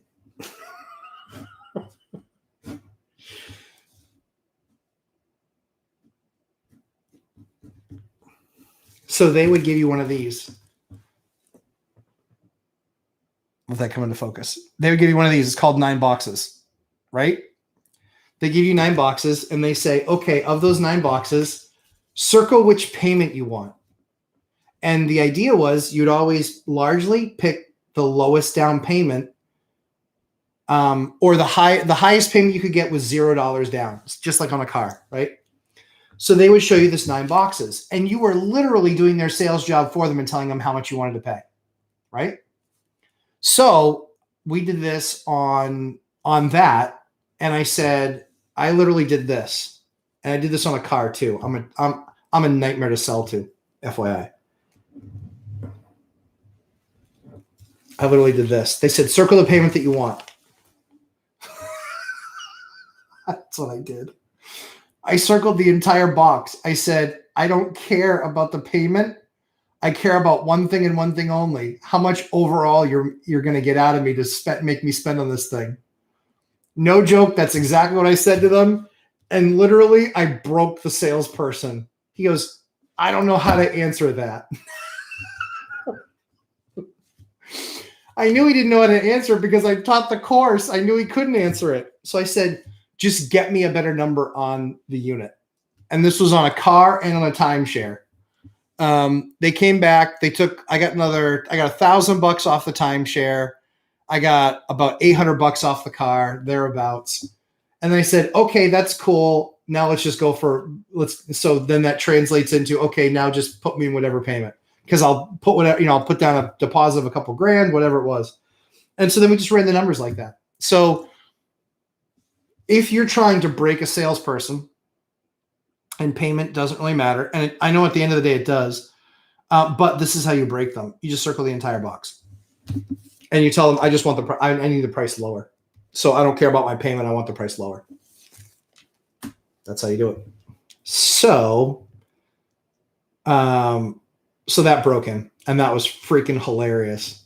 And yeah, that's what makes me fun at dinner parties because I got 1,000 stories like that. Oh, I tortured that poor kid. One of them was like a nice lady in her 40s or 50s, very nice lady. She laughed. I didn't really break her. She just kind of laughed all the way to her manager. The sales guy, I broke him. I thought he was going to cry walking to his manager's office asking for the best price. My wife looks at me and go, I can't believe you did that. And I go, I had to. Like, he gave me no choice. He would not get off of pick a box. So I picked a box. Honest to God with these people. Because he drew a box. See, this is the irony. This is a box. It's just got 9 boxes within the box, but I circled it. So anyway, I got to take off the lumberjack. Sorry. It's getting a little hot in my office. Probably because I'm making myself laugh so hard. Hopefully this is entertaining for you guys too. But yeah, it was fun. Oh my goodness. Yeah. Oh, all right. Josh Engen, just joining. Morning, folks. Shout out to the Lumberjack Landlord. Shout out to you, my friend. Thanks for joining. Happy to have you guys here. We're having lots of fun. Please hit me with questions, guys. There's not a lot of questions left, but I'll take any question you guys got. Hey, Nisi. Hello. Glad to see you are still here. Oh, yeah, absolutely. Without a doubt. Only an hour and a half in. We still got an hour and a half to go. And I haven't gotten any SOS from my wife. So that's really good. Having 3 kids under the age of 4, the toughest thing is sleep. So some of our kids, I tell you, and we never know which. I'm pretty sure they strategize when we're making dinner. I'm pretty sure that they sit together and strategize and go, all right, who is going to totally screw up mom or dad's sleep tonight? Who's going to do it? And I'm pretty sure my middle child, Bryn, I'm pretty sure she always draws the short end of the stick because she doesn't care. She's that kind of a personality type, which I just love. I love my kids. They're just the best thing ever. So Tamika, at Price and Pride, very much agreed. Yep. It was a tongue-in-cheek suggestion. I'll never let them eat up my time. Their high-pressure sales tactics are annoying. They are so annoying. But here's what I will tell you. The record that I set, and you can use this if you ever decide to participate in those. The record that I set was I got $1,800 worth of show tickets for $120. And I didn't buy the timeshare. $1,800 worth of show tickets for $100 and museum tickets for $120, and I didn't buy the timeshare. That was on our first trip. That was a killer trip, and I loved it. They could not wait to get me out of there. I enjoyed every one of those shows. We had entertainment every single night for the entire trip, number one. Number two is we had 3 museums that we got to go to. I think we saw Bodies, which is a really cool thing, and then the Titanic one, and then there was one other one that we saw, which was like museum stuff. I think it was Ferrari Museum. That was really cool, fun to do, which was kind of funny. So if you guys didn't see the Ferrari Museum when it was there, here's what it was. It was the Ferrari dealership in Steve Wynn's hotel. It was his cars downstairs in his hotel. He was charging admission to see his cars. And no, obviously you could not sit in them. But yeah, so it was a lot of fun. It was very, The high pressure sales tactics, they are under severe quota. They are push.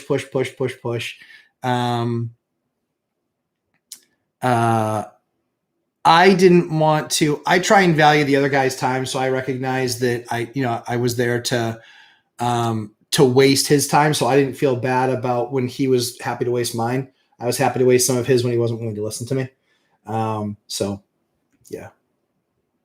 I made him a better salesperson that day. Trust me on this. It might have broken him. He might not be in the business anymore. But I digress. Anyway, let's see. Josh, do you have a long-term goal for your real estate portfolio? Mike and I talk about that. Mike and I, Dion and I,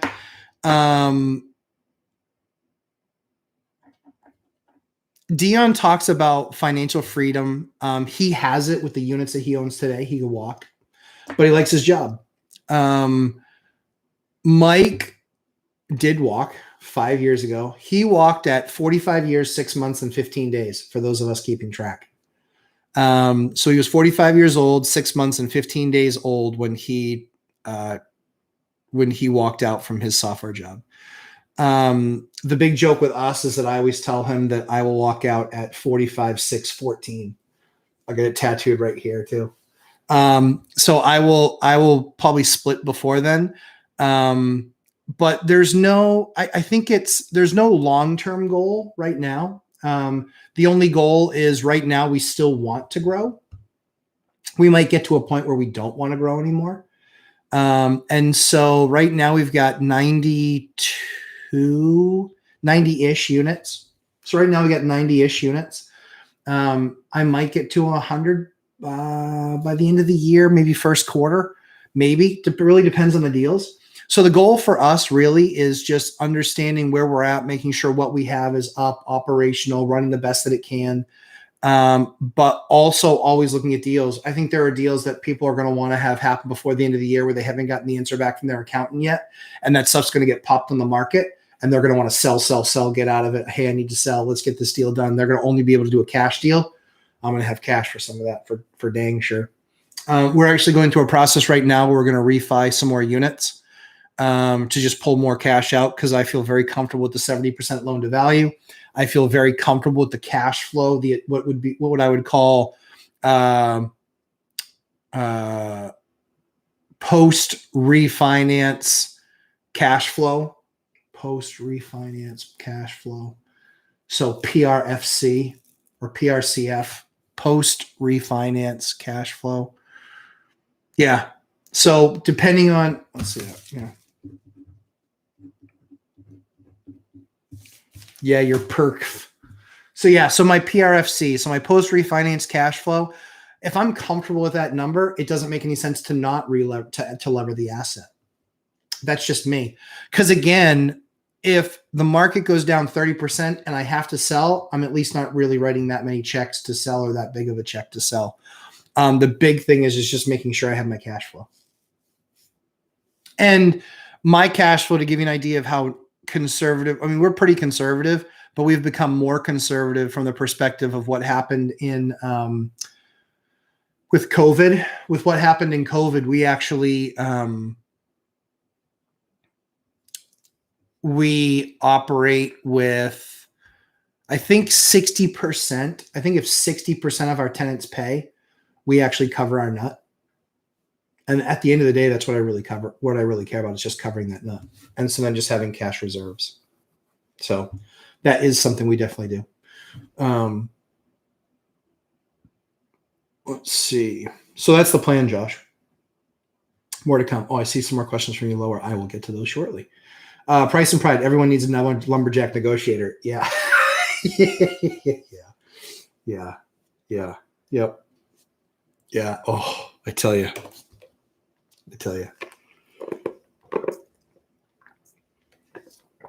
Yeah. We've negotiated lots of deals. The deal that I negotiated on, the best deal I think I ever negotiated was one of the ones I just did, which was on my 12 unit at 1.55 million. They started. I could legitimize a 1.5 million purchase price. I talked with my bank. They said we don't love the deal. Because the bank gives me the money, we're sort of partners together is the way I look at it. Yes, I'm the one that's at risk. Yes, I'm the one that's on the one that at the end of the day owns the decision. But I also I want my bank thinking highly of me. I want them thinking that I do great deals, and I want them always willing to lend on the next one. And so some of the questions that I ask them now that I have that relationship are, what do you think about the deal? And they'll answer. They'll say, like it, love it, hate it, whatever. And I always tell them, you can say that you don't like the deal. You can say you like the deal. You can, there's no penalty here. I just want your input. You just better be willing to take it is the issue, right? So the senior lender or senior vice president of commercial lending said, don't love the deal. Okay. Do you like the deal? I think you can do better. Okay. So you hate the deal. I don't hate it, but I don't really like it. Okay. Fair enough. So that made it very easy for me. When I went back, I put our best foot forward at 1.5 million. And then they said, no, 1.55. And I was like, guys, we agreed at 1.5. They're like, nope, 1.55. That's what we want. The numbers that you gave were just an example. They were an example based on the price that I was given. 1.5, that's the number. Nope, 1.55. Okay, then I'm walking away. We're done here. That was it. They didn't take it. Here's the crazy thing. You have to be willing to walk away from a deal if you want your best deal, but you also have to be willing to lose it. You have to be willing to lose a deal. You have to. And that gives you the power to walk away. The power of the walk away. See these sweet cheeks? They're walking that way. Get a good glimpse. So we were done. Walked out, done. They came back in 2 or 3 weeks and said, I think we can do this for 145. Oh, that hurts. That hurts. They are swallowing a pill. Now, I found out that this particular organization had another property under contract. I had found this out through somebody that knew somebody that knew somebody that knew somebody. And they had actually made the statement that they wanted to get they just wanted to get the deal wrapped up at 145. I said, nope, not doing it. And this is tough because the agent's not telling me anything. She's doing her job. She's doing her fiduciary responsibility for her seller. She's doing her job. I get it. She did a good job. At the end of the day, they came back and they said, I said, listen, I said, let me know if you want to take 135, I'll do the deal. And she got that done at 135. And then we did inspections. And what do I always say about inspections? You do them unless you're new, especially if you're new to the business. If you've been in it as long as I have, you can decide to do them, not to do them. When I'm trying to get a deal done quickly, I don't bother doing them because I walk the property myself and I took a look.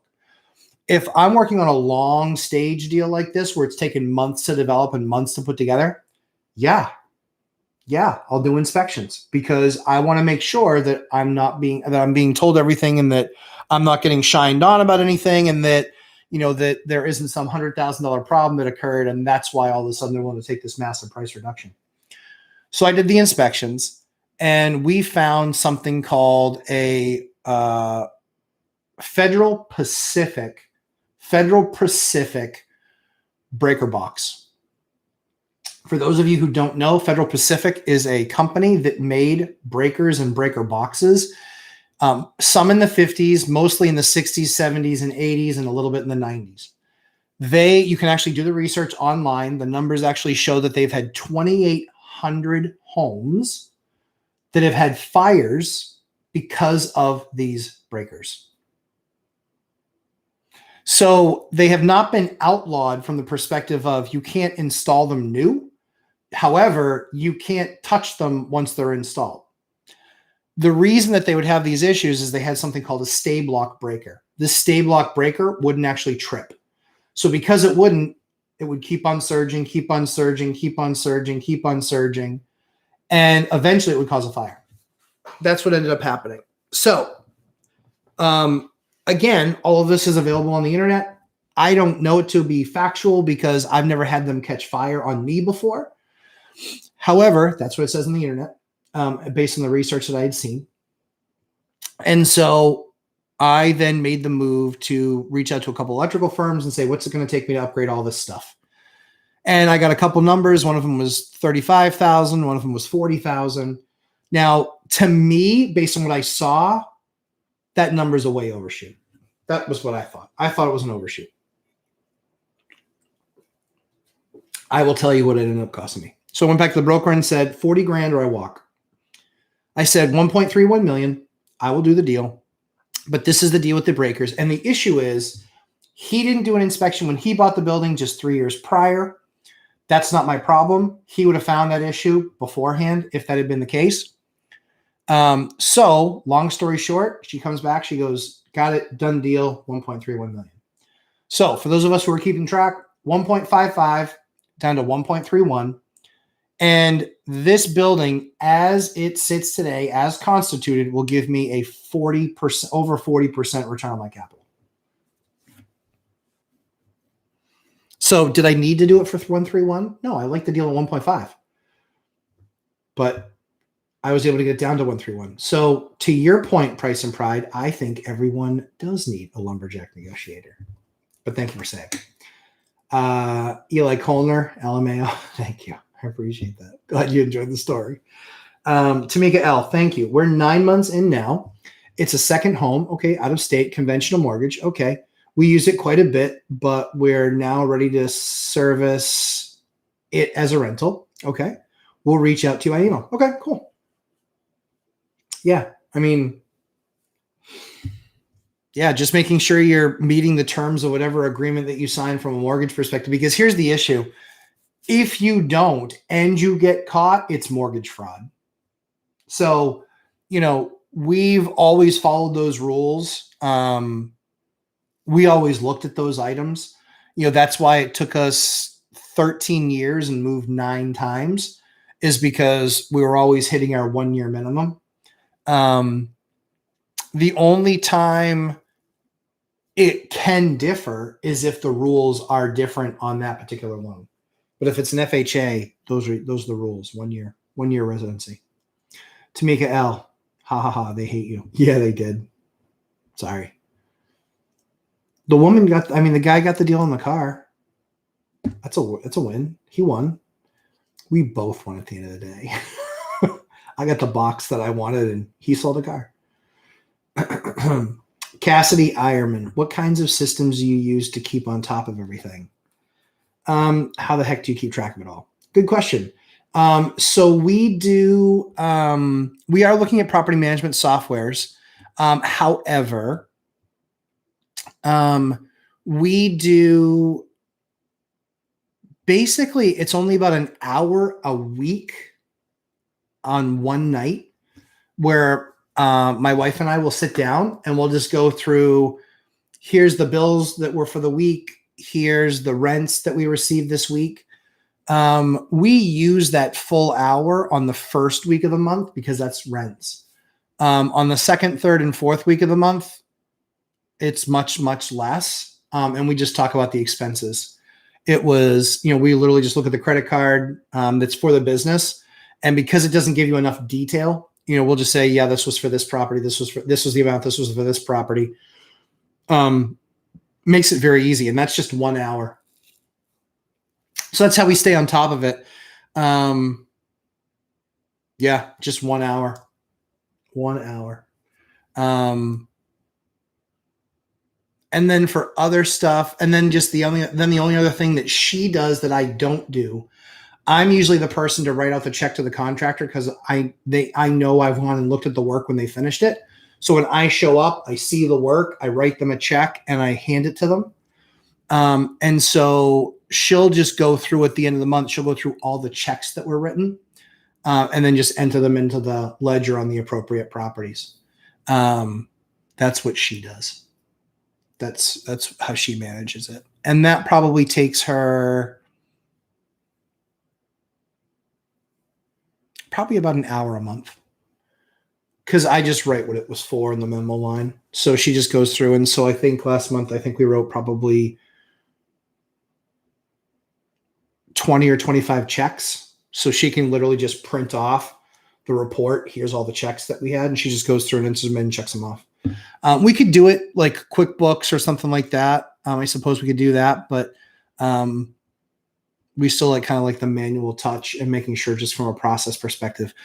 There's some softwares out there. We've been, working with Hemley and they do a lot of things really well. But we still haven't found the one that really does it from a finance side, the way that we want to see it done from a finance side. So that's how I keep track of it all, those two specifically. Nisi Ellison, have you done an ADU? Yes. Or do you, or are you going to put one on your properties? So I have done, yes. Yep. So I've done an ADU. I've done kind of a reverse ADU, if that makes sense. I had a property that had 4 buildings on it. I found that one of them we could slice and dice it enough.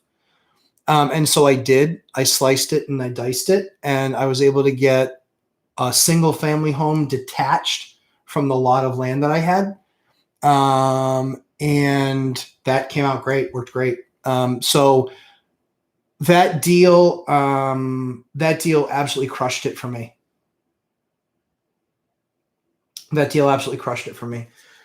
We did, so I'm just going to write them down because I know when I see them, I'll remember the numbers. So that was a 4 building deal. They were all in significant need of work. But we did that deal for $675, I think in 2019. We did it for $675.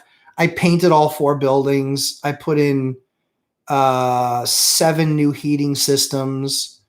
I redid a bunch of their flooring in a bunch of the units, repainted everything on the inside as well. So we put probably 100 into it, I would guess. So we were 775 into it.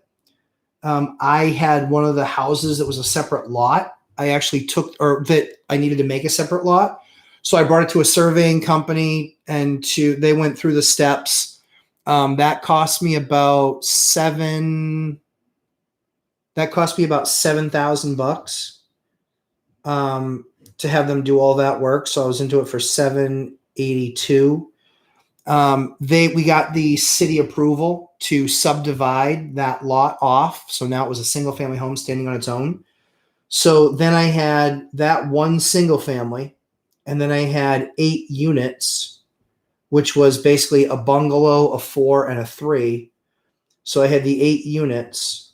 Then I did a refi because my mortgage, so I was 782 into that, but my mortgage was only like 500, I think.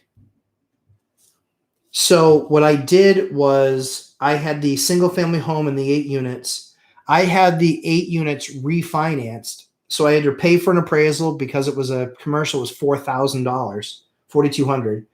I paid for that appraisal. They appraised those 8 units at $845. Yeah. Because we had hit the covenant, because it was 70%. So just those 8 units refinanced for $845. We hit the 70% loan to value basically at, call it $85K. So 24, 25, 255. So 0795. So 590 was the new number. So I actually was able to cash out 90K. So I got cash out of 90K right here on this deal. So I cashed out of 90K on those, but because the single family had been subdivided, because it was no longer needed to carry the value of those, and it was no longer part of that property, because of that, I was actually able to write a letter to the bank saying that that loan had been satisfied and that now should be at my asset. It's a discharge letter. So I got that discharged. I actually got that single family house for $0. They had to give me back the house. So now I own that single family outright. I got $90,000 out of my refinance, and I still own the 8 units that now have a $590,000 mortgage on them. That's why multiple properties or multiple units or multiple buildings on the same property, that's why they're killer. Because I got another deal I'm working on like that.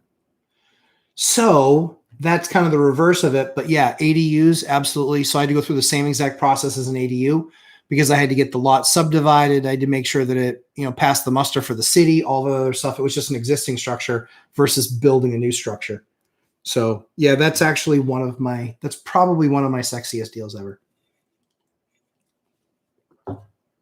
Just because, I got $90,000. I got a single family, and the single family home is probably worth $325. So yeah, that deal is worth a little over $1.1 million. Is what that deal's worth. But those deals aren't easy because for obvious reasons, like I've been doing this for 20 years and I've only done 2 of those. I did another one kind of like that, but not exactly. So hopefully that answers your question, Easy. Josh, have you ever thought about applying to be on Biggerpockets podcast? You should. Same with Mike, even though I know he's already been on. So I did, and I couldn't get a response back. So it's whatever. So I did just because I thought I could help with my strategy, and just bringing it to more people. So I did. I applied, sent them the information, and still to this day have not gotten an answer back. I actually did it twice. I think I did it very early on before I had a channel, and then I did it after I had a channel. So I've done it twice, and no response either times. Not even a Dear John letter. We regret to inform you. Nothing. So yeah. So if you want, just start talking a lot about the Lumberjack Landlord in their user groups, and then maybe they might reach out. But yeah, nothing so far.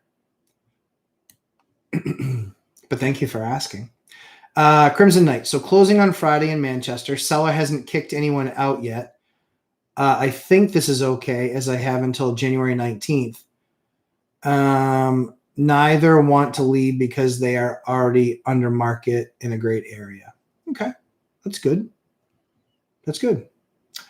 Ava. Hey, hello, Ava. Joined a little bit late today. Hope you're well. Yeah, we are. Thank you so much for joining.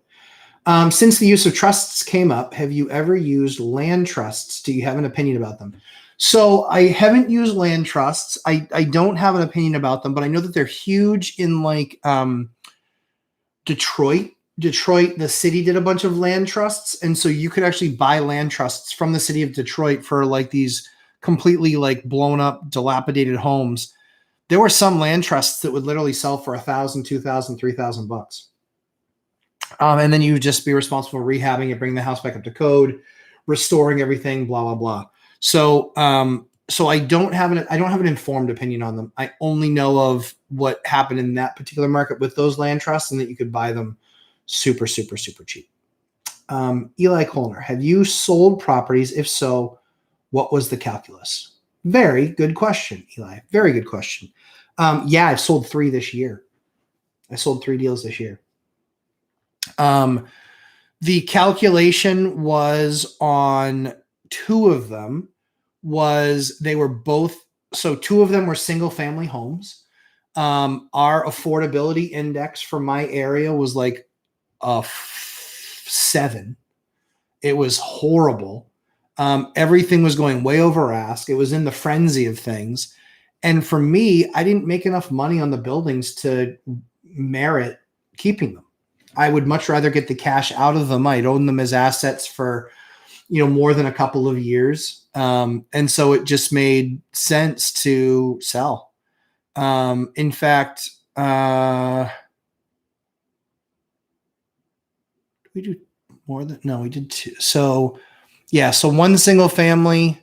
What was the third one? 1, 2. I know I did a third one. So one of the single families, it was just a cash flow issue. I could make a couple $100 on the house, or I could put it in the market and I could put $200,000 into a 1031 exchange. That 1031 exchange from that one house where we made a couple $100,000 or $180,000 or whatever it was, bought us 2 more duplexes. I think, yeah. Bought us 2 more duplexes that we make like $3,000 a month on. I was playing Monopoly. I was trading assets, right? So I was trading an asset that made me a few $100 a month for an asset that now makes me $400 or $4,000 a month or $3,000 a month, something like that. It's like, it makes between, let's call it $40,000 a year. So I went from making maybe on the high side $5,000 a year, $5,000 a year to making 40 a year. And that was the difference between not being in love with the asset, not being in love with the property, but saying my affordability index is out of control. I can get rid of this for an absolute premium and I can buy these other 2. I can do a little bit of project work there, catch them up, and then get these amazing returns. So that was the calculus behind that one. The more interesting one was a duplex that I bought. I've shared the story a couple of times, and I had bought this duplex for $250,000.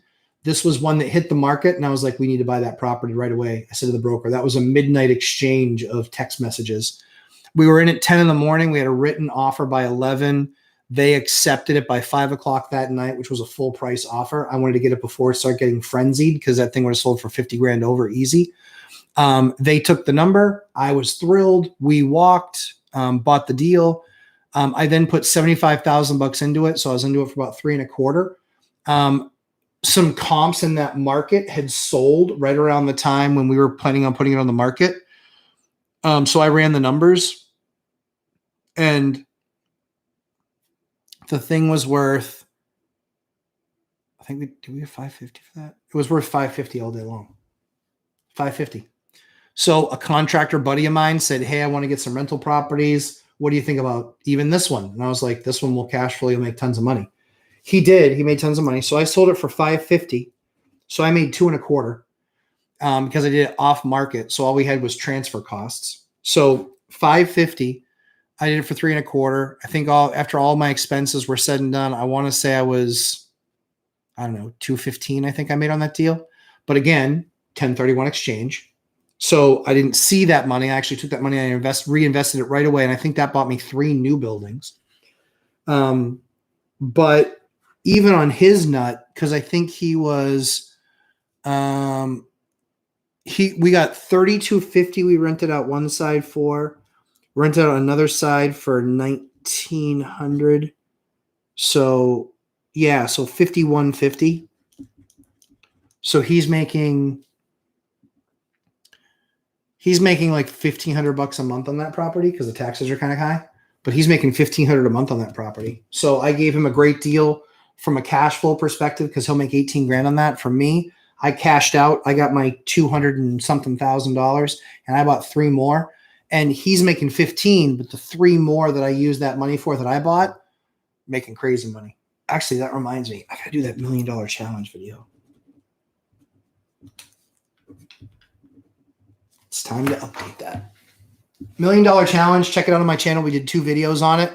It is buying a property for $250,000 and then turning that into $1 million worth of real estate within 1 year. And I think that we did that. I think that ends the end of November, if I'm not mistaken. So we'll share our story if we were able to turn one property into $1 million worth of property, starting at $250 and then $1 million worth of property. So yeah, so watch that. So that was the calculus, Eli. It was about affordability index. It was about what I could do with that freed up capital and recognizing that a cash out refi was only going to get me 70% of the capital and not 100% of the capital. That was the calculus. Angel R. Where do you get your motion sensing lights? Home Depot. They're just the regular cheapies. The regular motion sensor lights that we just put in place of like wherever the existing floods were. What am I going to do when I retire? Work less. That previous question for the sensing lights, that was from Angel. Hey, Angel, good morning. And then Josh's question was, what am I going to do when I retire? I'll do more properties. Kind of like Mike. He does a lot more properties since he retired. He did a bunch of flips. I've done flips. I've done a bunch of them. I just don't like doing them. I don't have the, that doesn't bring me joy. I like doing projects. I like doing the work, but then I like being the benefactor of that beautiful work that I've done. That's why we like to do it right, is because we're then maintaining the unit for the next X number of years to come. Yep. So we like to do super high quality of the stuff that we do and replace and such. We like to make it really high quality because it just doesn't make sense to not to, and we're not trying to hit some margin on if we flip this house and what the market's going to look like in 60 days. I think now is the wrong time to be burring. I think it's the absolute wrong time to burr a product right now. You have no idea where the market's going to be in 60, 90 days. It could take you longer. Supply chain issues are a pain in the ass. Getting the right product at the right time. And if you get enough of it, if it ran out, like that's been a conversation I've had more times in the last 6 months than I've had in the last 20 years. Siding, roofing, windows. I got quoted 30 weeks for replacement windows from one of the vendors that I use. And I was like, you're out of your mind. No way. So yeah, hard stop, no way. So when I retire, more deals. I'm building out my team now as far as like my contractors. So I've got a bunch of subs. I just hired somebody for the spot of kind of property manager, sort of quasi. The reason I say it that way is because he hasn't done like the night emergency stuff, but he does the stuff like during the day. So real property managers are obviously 24/7. But we're just kind of feeling that out, kind of seeing what that looks like. But building him and getting him and teaching him the process and how I run my teams as far as my subs and what I want to see and what the expectation is and timeframes and money and all that other stuff. That's going to be a pretty big process to kind of teach them our business and how we do it. But that's the goal. And then that will take time. That'll take pressure off of my having to do that, where I'll then spend more time doing just more looking at deals and touching deals. That's what the goal will be. So thanks for the question, Josh. That's a good question. Crimson Knight, one is month to month. Other is until June. Want to kick out the one until June and slightly raise rent to slightly raise rent on the month to month until they find a new place. See any problems? Should I delay closing? So they either need to be out or they're not when you close. I don't know that the month to month at any time you can give them a 30-day notice.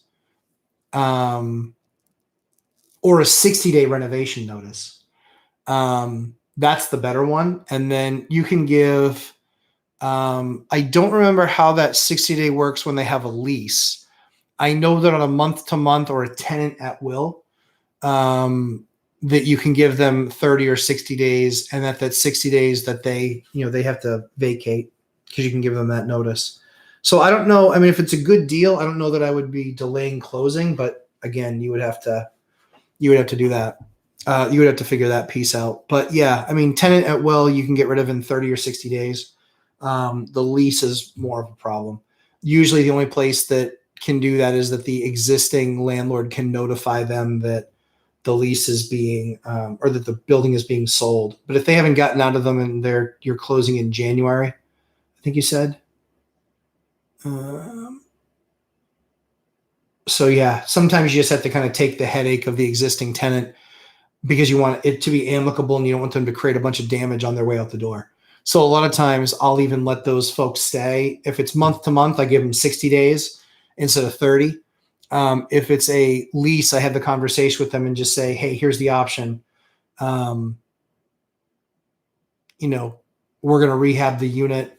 And then just having that conversation with them and just say rents are going to go up drastically in this type of a frame. And I would use Dion's binder strategy for that because I think that will help bring them along the line, if you will. So yeah. So yeah, delaying closing. I don't know. I don't think so. I mean, if you delay the closing, does it blow up the deal? It could possibly. Yeah, too many variables there I just don't know about to be able to give you a fully educated answer. Sorry. Julie Anderson, I walked out 3 years ago at 58. I started 6 years earlier. Awesome. See? Perfect. I love that. Julie, congratulations. Good for you. So yeah, you walked out at 58. Awesome. Yeah, my goal since my 20s was just work my ass off as much as I possibly can. And then I just wanted to be able to, my original goal was retire at 40, and I could have, but I didn't. And I'm very glad I didn't, actually. And I'm really glad I didn't, because I've still been able to be around for my kids. What I did do was I did try to shift my job a little bit, where it was like I stopped doing travel. So travel would be for a while, and that type of a role was a significant commitment. And now it really isn't anymore, even pre-COVID, but now post-COVID especially. But yeah, if they came back to me and said, we want you to be on the road 40% of the time, my answer would be no. I would just say, it's not going to work out. So, but yeah, so I could walk if I wanted to now, but I'm waiting. If any of this stuff that I'm sharing is funny or valuable, please give me a thumbs up. It helps the YouTube algorithm, which I really hate placating to, but we want more people to know about this stuff so we can help more people. That's what we're here to do, share our stories and help folks. Know thyself first. Enjoyed the timeshare stories. Glad. They're pretty funny. They're good. But thank you for saying. Crimson Knight, 921. So month to month is 950, include everything included. Okay. Other is 850, everything included. Wow. Wander Valley, yeah, month to month, talked to me during inspection and wanted to stay and willing to pay more. So that's good. I would do binder strategy with them. Thanks, guys, for the thumbs up. I appreciate it. I would just do a binder strategy with them. I would have that conversation with them and say, this is what the going market rents are around you. If you want to stay, I'll do that price with you, or let me know what you're willing to pay in order to stay.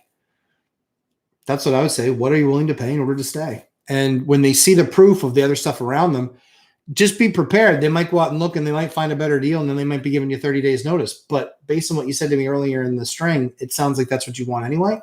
So I don't think you're really a loser in that regard. I think that actually makes you a winner, but makes you a better winner because they're choosing to walk out the door, which is what the whole real purpose of the binder strategy is, which is getting people to ask for a rental increase as opposed to, being given a rental increase.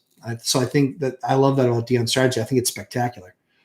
Know thyself first. Something that intrigued me. Sounds like you always go for great quality in your make ready, but that cuts my cash on cash ratios if I spend too much there, although I want to. Yep.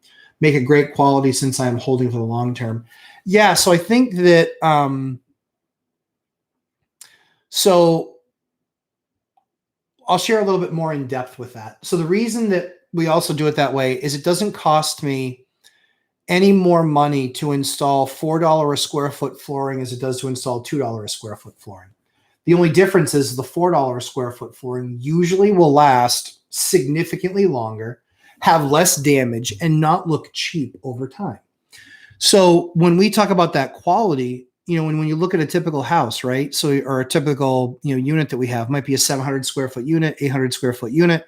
So we'll spend an extra, $1,400 to $1,600 doing a higher end flooring because we want it to stay, and we want it to stay in good shape and looking good and be something that a person's proud to live in. So yeah, it will affect some of your ratios. Admittedly, like I just did a unit, like we pretty much have a standard where we put in a higher end cabinet. No, I haven't finished that deal yet for you guys. We put a higher end cabinet in and granite countertops because I have the price to a point where doing something else isn't worth it. I can put in a Formica countertop, but ordered Formica countertops, they still will cost me $600 or $700. And the granite for the same space will cost me 12 or 13. So it's twice the price, but it's $600. What do I care? Like $600. Think about that. And the quality that I'm going to get for a tenant is going to be significantly better because everybody's going to I'm going to have that many more people that want to live there because I have granite countertops and not Formica crappy countertops. So again, for me, from my perspective, that's just what I feel better at and how I organize and how I, do my rehabs. So up front, am I spending more than the next guy? Yes, but I'm also finding other areas to cut costs.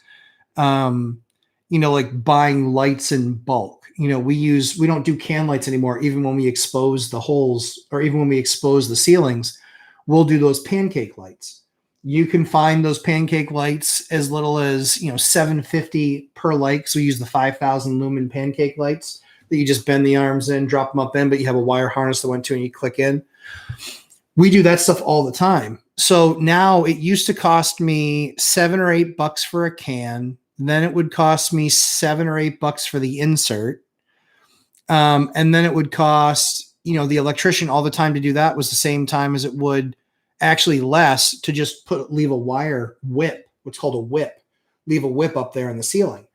And then from that whip, we can connect to that and then line them all together. So here's the cool thing is that I found a way in doing that research to basically cut my costs for putting in lights. I cut it in half. It was no longer $15 combined. It was $7. So 8, but then 8 times all the lights in the place. And in a typical place, that's 30 or 40. So, that 8 times 3 is 24. The 8 times 4 is 32. That's $240 to $320. So I picked that up on the lights. I pick up some money on doing, the fixtures that I'll do where I'll buy I'll buy something, from like a builder closeout or something like that. And I'll buy 8 faucets and I'll have them sitting there. But I bought a $120 faucet for $40. So it's like I saved 80 there. So as I go through, I get higher quality product. Sure, I have to keep a little bit of stock on hand. But this, well weighs out in the future because again, that Formica countertop, you're likely going to replace faster than you're going to replace that granite countertop. And then what did you do? You had a lower number of people looking at your unit because you had lesser finishes, or you could have had a better tenant with, largely better scoring, better credit, wanting that higher end asset that normally wouldn't have looked at you with Formica countertops or with those type of loud, without nice finishes. So for me, I'd rather spend that little bit extra finding it in the budget by doing other things in the budget where we can cut costs. But those are some of the areas that we look. Same thing with like outlets, right? So we probably change out in our units because we change out all the outlets and outlet plates. Well, we'll do, a couple hundred of those a year. That's not a ton of units if you look at the math and the number of outlets that you need in a place. Why not buy them from Alibaba? They're still UL listed. It takes 6 or 8 or 10 weeks for them to get here, but you're getting them at 55 cents a piece instead of $2 a piece if you're buying them at Home Depot. So that's how stuff adds up. You've got 50 of those in a house. I just saved myself $1.50, 75 bucks. So that's kind of how you become elite. That's where I think that's where I've gotten to the elite level where I'm paying attention to all those little things and saving myself, $5,000, $6,000, $7,000 on the ancillary stupid stuff that still has to happen. So then I can use that on higher quality finishes and things like that then drive a better rent. So it pays me off in the end anyway. So it helps you from a cash flow perspective. It hurts you from a cash reserves perspective. Hopefully that makes sense.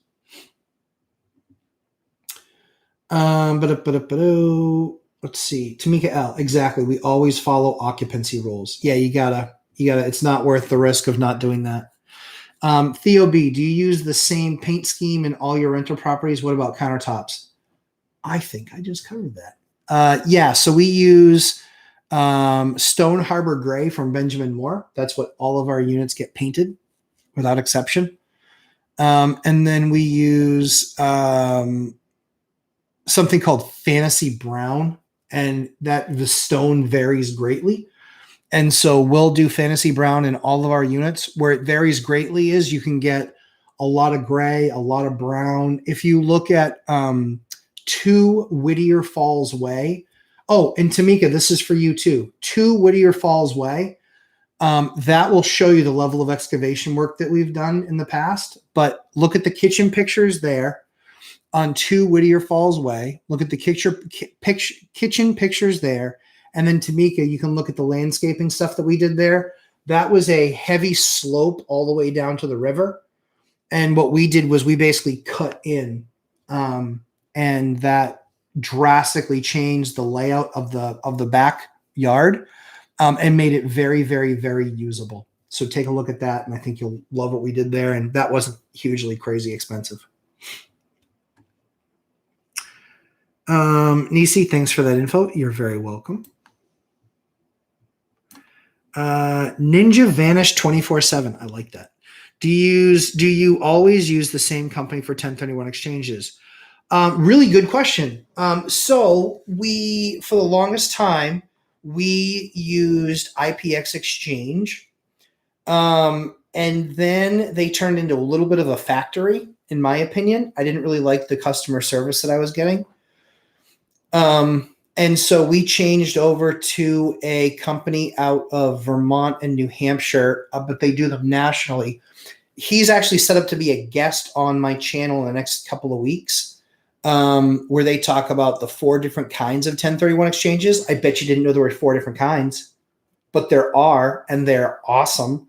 And so, no, I don't use the same company, and I changed over. The new one that I use is a little bit more expensive, but only marginally more expensive. And their customer service, the attorney on those, is awesome. He is awesome. The experience that I had with him was absolutely spectacular. And I really, really, really liked him. Really liked working with him. We did 2 exchanges, 4 transactions this year. So yeah, really, really liked him. Really enjoyed it. Great working with him. Really smart. Problems came up during the deal. He said, this is how you structure to fix that. So yeah, really good. And that is, I'll tell you exactly who it is.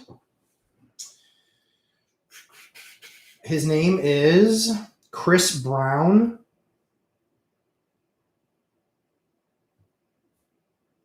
I think it would help if I typed his name right. His name is Chris Brown. You can tell him I sent you. They do them all over the country, not just in New Hampshire. You can email him at Chris, CHRIS, at section1031.com. Can you tell they're 1031 experts or not? Chris at section, SECTION, 1031.com.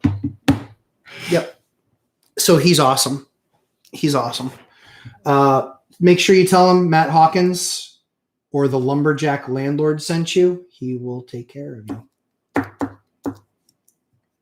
Yes. Okay. Know thyself first. Where do you buy your appliances?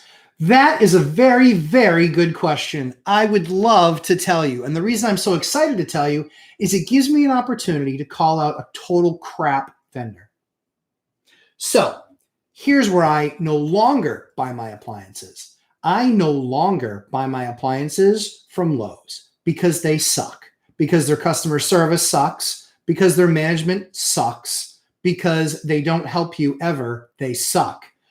They make mistakes almost every single time they touch anything. And they likely, I don't know how they'll treat you, but here's how they treated somebody that has a $40,000 to $50,000 a year relationship with them just on appliances. And even better, I've spent over $250,000 on appliances in the last 8 years with them. Yeah, $250,000. And I couldn't get a call back from a store manager. I get it. I'm not important to you, clearly. Clearly, my $40,000 a year of appliance purchases clearly isn't important to you. And do the math. I own almost 100 units. What does that mean I have almost 100 of? I have almost 100 refrigerators. I have almost 100 stoves. I have almost that many microwaves. I have 50 washing machines or 50 dishwashers. I have 50 washing machines and dryers. So one would think that somebody that owns about 400 to 500 appliances like I do would actually be able to get a call back from an assistant store manager or a store manager. I could not. 3 phone calls over 2 days, 0 callbacks. So I can tell you that I no longer purchase anything from Lowe's because they have crap customer service and they don't stand behind their products. And that was my personal experience. You can see what your experience might be like. That said, I do have appliances that I purchase now because, as I've told you, I need a significant number of appliances. I literally have over 400 appliances. So I know a little bit about appliances. Here's what I would tell you. Try and find a local appliance store that you can compare basically what their model is to a Lowe's or a Home Depot. You will pay a premium, yes, but they will also service your stuff, not with some third party outreach company, like how they deliver, how Lowe's delivers their products. That's all my experience was. It was all third party vendors. Or even worse yet, when I had to go and actually load it up myself while other people had the opportunity to watch Lowe's employees, watch me load, and them give me the wrong box because it was too tough to match that up with my receipt. Effing hell. Unbelievable. Yeah. So that's where I don't buy mine anymore. So I found a local shop. They said, hey, listen, our prices aren't going to be as good as the big box stores, but we're close and we can service anything. And what was even better, they actually had everything in stock and their inventory system actually works, unlike Lowe's. Perfect example. I needed a dryer. I actually went online and it said on Lowe's that every single site, all 6 of them near me, had it. Take a wild guess how many actually had it. 0. None. Had I not done the work to actually look and know that they've screwed me in the past with saying that they had something in inventory that they didn't actually have, I called all of them. And guess what? All of them checked, or all of them said that they checked. 3 places never called me back, 3 out of 6. 3 of them actually, one guy did it with me on the phone. Good for him. 2 of them called me back and said, sorry, we actually don't have that in stock. So I ask you, in the time of supply chain hiccups, these guys are a nightmare. Absolute nightmare. That is my own personal story. Hopefully you don't experience the same. It's up to you whether or not you want to take the chance that you'll experience the same. Because I heard more excuses than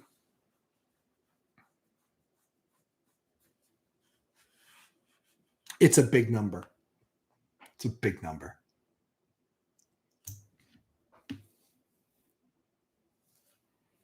So, and if anybody from Lowe's is watching this, suck it. You can call me and I will tell you exactly chapter and verse. I have left out significant details that would further embarrass you as an organization. And again, 400 appliances.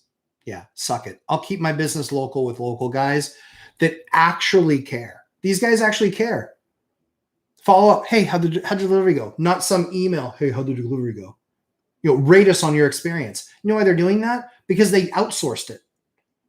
Yeah. This new firm that I found, I was very happy. I've already spent in the last 60 days with them, I have spent $15,000 in the last 60 days. And there's probably another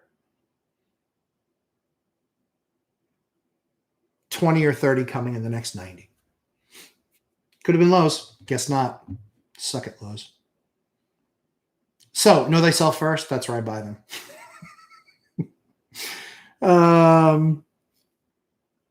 Dawn, I have to take the wife to the store. Everyone have a great day. Dawn, thanks for spending time with us. And enjoy your trip to the store. Scott Coleman, where can I find information on affordability index? So great question, Scott. The affordability index can always, so for me, from my state, it's NHAR, which is New Hampshire Association of Realtors.org. Look at for your state, and you can usually figure that out too. If you're in New Hampshire, that's where you can find it, is NAR.org. Otherwise, you can just look at what the Association for Realtors for your state. They'll usually break it down by county and then city if the city is big enough. That's what I found. So, Tamika, will do. Okay, cool. Glad you're going to look at that video. Awesome. Hip Harp 1 Silver. Do you need key man life insurance for partnerships? I don't know. That's a great question. I don't know.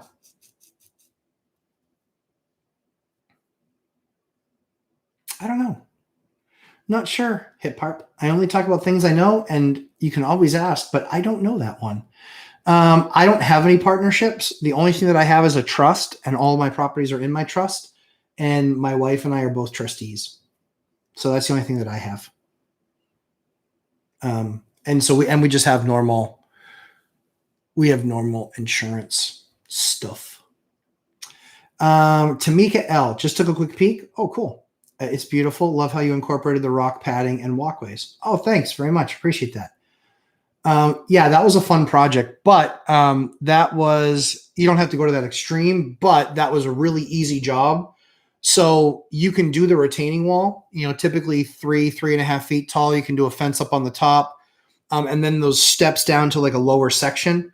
And that really makes that backyard really usable, as opposed to just a slope that's really not very usable. That's my experience anyway. The other thing you can do too is you can actually take the dirt that you rip out of the side of the hill, and you can actually, if you just do it lower, you can actually bring out the pad off the house So you have a larger pad there, and then steps down to like a lower pad that actually then also, gets you closer to the back property line, an area that you might not go or go that often or whatever. But yeah, for us, we created a nice pad there in the back, and then steps down where there was still a second pad where we still had a ton of time that we spent down there hanging out with friends and barbecue and all that good fun stuff. Yeah. So yeah, glad you like it. Tamika L, tell us how you really feel about Lowe's. Honestly, that doesn't even scratch the surface.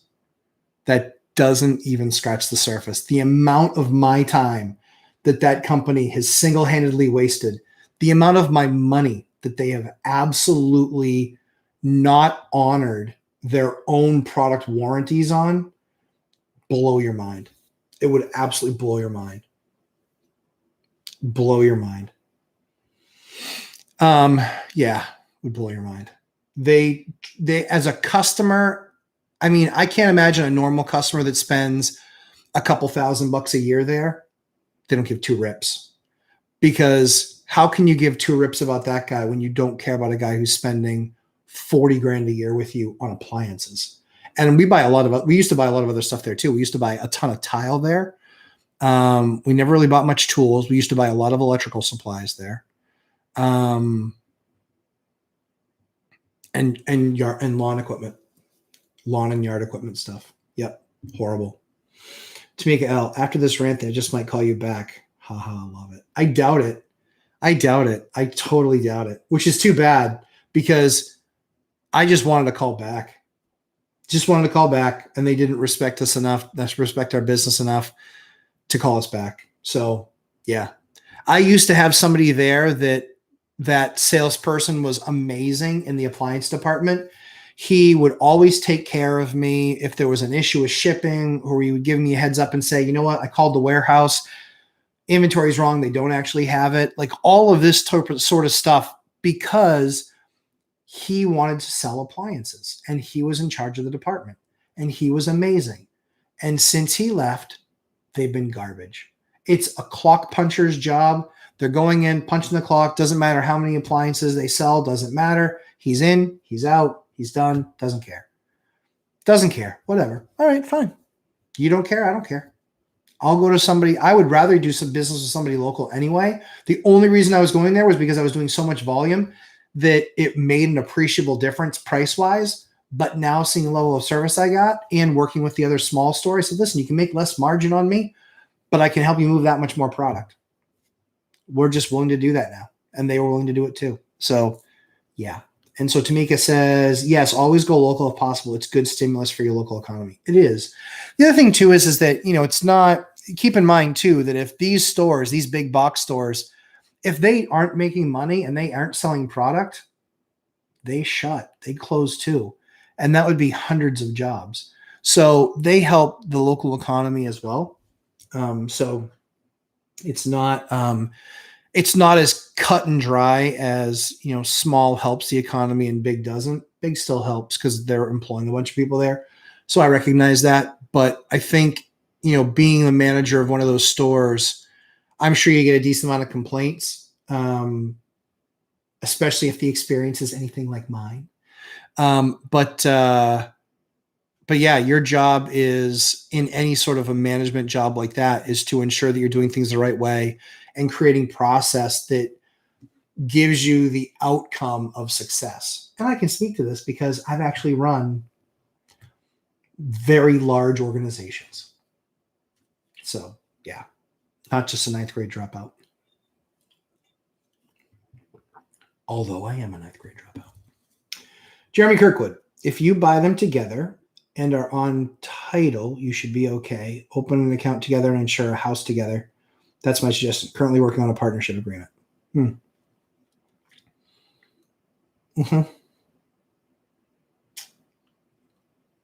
Yeah, that was about the insurance for partnerships. Yeah. Kelly, I'm going to try. Kelly Burkinow? I don't know if I pronounced that right, but I tried. Single female, with 2 young kids. Awesome. Bought a fixer and spent $90K remodeling. Remodeling it. Now really high end for the rural area. Now just closed on a duplex 2 years later. Crazy it is. Crazy is it to live in the flip now. Boyfriend is a contractor and is against it, the idea, but currently jobless. That's a lot there, Kelly. But I'm going to try. I'm going to have to reread it again. Single female, cool. Young 2 kids, cool. Gotcha. My mom was a single mom. I love single moms in that way. Bought a fixer. Yep. Spent $90K remodeling it. Yep. Now really high end. She over improved it. Sometimes that happens. And sometimes that can be bad or not bad, but whatever. It is what it is. $90K is spent. Now just closed on a duplex 2 years later. Okay. How crazy is it to live in the flip now?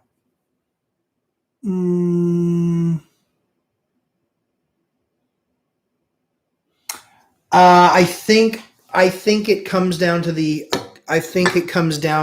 economy of it, right? So, can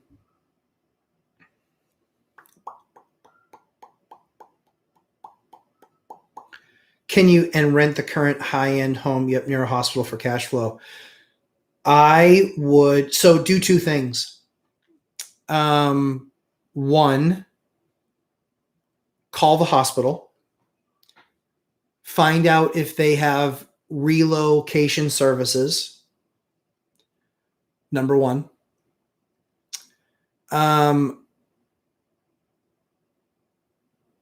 You can probably find a tenant that way very easily, where maybe even the hospital will agree to a X number of month lease or a 12-month lease, where they just pay for it, and then they have a place where they can put other people that come into the area for a time. So then you rent it to the hospital. That's the first thing. Second thing is you can also talk to a hospital's HR department and find out. You can talk to HR on both of these things, actually.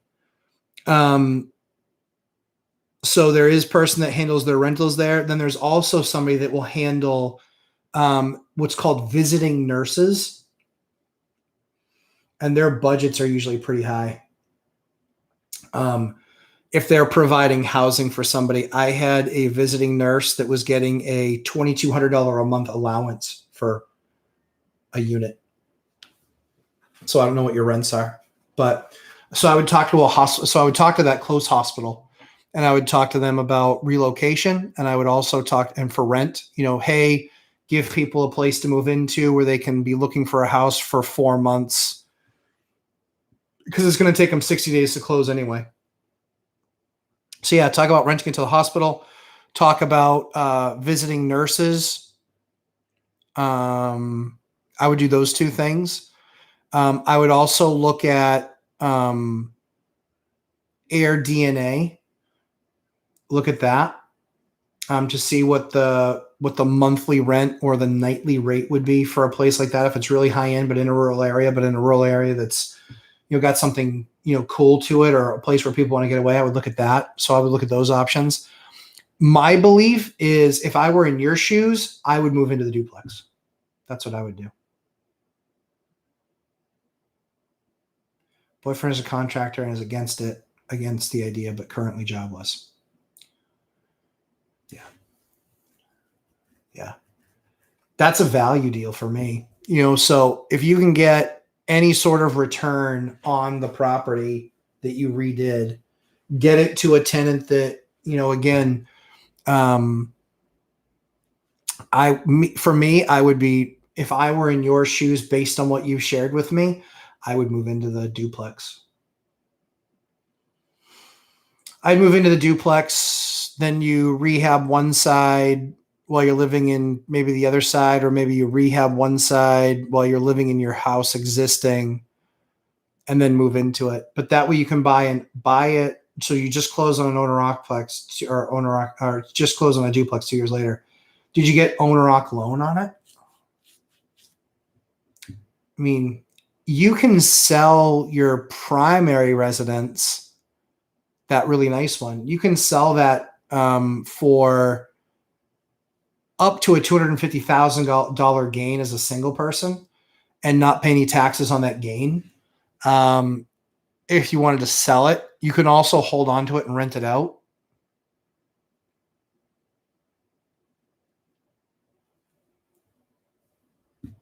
That's what I would do. Kelly, thank you. I'm making the money in the relationship. High income professional. Yeah. Hey, Kelly, it's your house.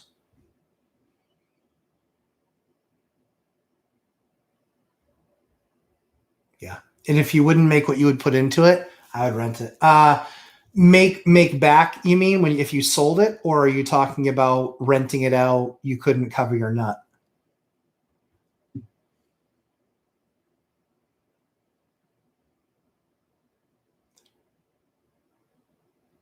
Yeah. Yep, been there. I'm the same. An HIP. High income professional. Yep. Yeah, I would talk to your accountant to find out what the best structure is. Because moving into the duplex will hurt that from a tax perspective, because you will have less of a financial burden. So talk to the accountant. But from a practicality standpoint, yeah, I'm all about renting out multis, or living in a multi and renting out units and having no nut, and then saving up money so it gets me to my next one. And if that's your strategy, then that's an awesome strategy. But yeah, I would talk to an accountant, but I would call the hospital. I do a lot of work with hospitals. A lot. Yeah. And they're always looking for units for visiting nurses or for reloads. I missed Scott's question. Let me get back to what's the best way to find rent rates in rural areas where there's not a lot of rentals. Pinconning, Michigan is the area. Here's what I would do, Scott. I would look at Craigslist. I would look at apartments.com. Have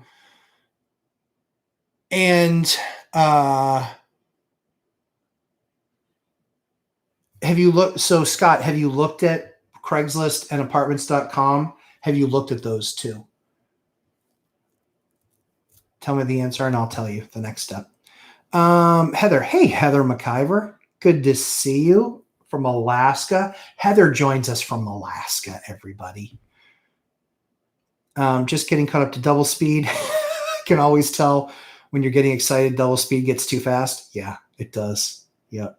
Even single speed can get too fast, because if people can't process what I'm saying, sometimes that's the goal, but whatever. Just attacked. Let's see, Heather. Have you purchased a property that didn't have move-in reports for current tenants? How did you handle that? Yeah, that's a tough one. I had that on an existing unit that I'm not quite. One of them is TBD. The other one, I literally had a tenant say, I don't have window panes in some of my window. So they're the 6 light window panes, which is like that grid, right? They're the older style windows, so it's not like hidden in the glass. So, and they're like glazed in, right? She had like 6 window panes, 6 of those sections that were missing. That was a bit odd. There was no move-in report. So I did that exactly. I asked for that. There was no move-in report. And that kind of pissed me off that there was no move-in report. But there was no move-in report, way it goes. And I paid for it. I had to pay for those pieces of glass to be repaired and fixed. Yeah. Yep. Wasn't a big fan. But I had to pay for them. Cost me about $300 to fix that. She had moved in June and said that she didn't see that they weren't there. I don't know. I mean, it's a plausible story, I suppose. So we treated her right. We did the work. We fixed it. We took care of it. But yeah, a little bit of a head scratcher, eh? I mean, just, yeah. 6 window panes were missing. Here's the good news. I've replaced those 6 panes. If 6 more go missing, those are on her. So yeah, we don't have, that's how we handle that one. We have another one where we're sending them a letter. They moved from one of our buildings to another one of our buildings, and they caused a lot of paint damage. And so they're getting a letter from us. And now we're going to see how that then gets handled. So with all of our pictures and things like that, they had over 100 nails in the wall, tacks in the wall, picture hangers in the wall. They've been there for 3 or 4 years. That's not normal wear and tear. So we had to do all of that. We had to clean all of that. We had to remud every room. The remudding was like $450 for the amount of mudding that had to be done. Some of the kids, one of the kids had a little temper problem, put his fist through a wall a couple times because he's a tough guy. They're paying for that, or they will pay for that. They're getting billed for that. Did that with a couple of hollow core doors as well. He's also going to pay for that.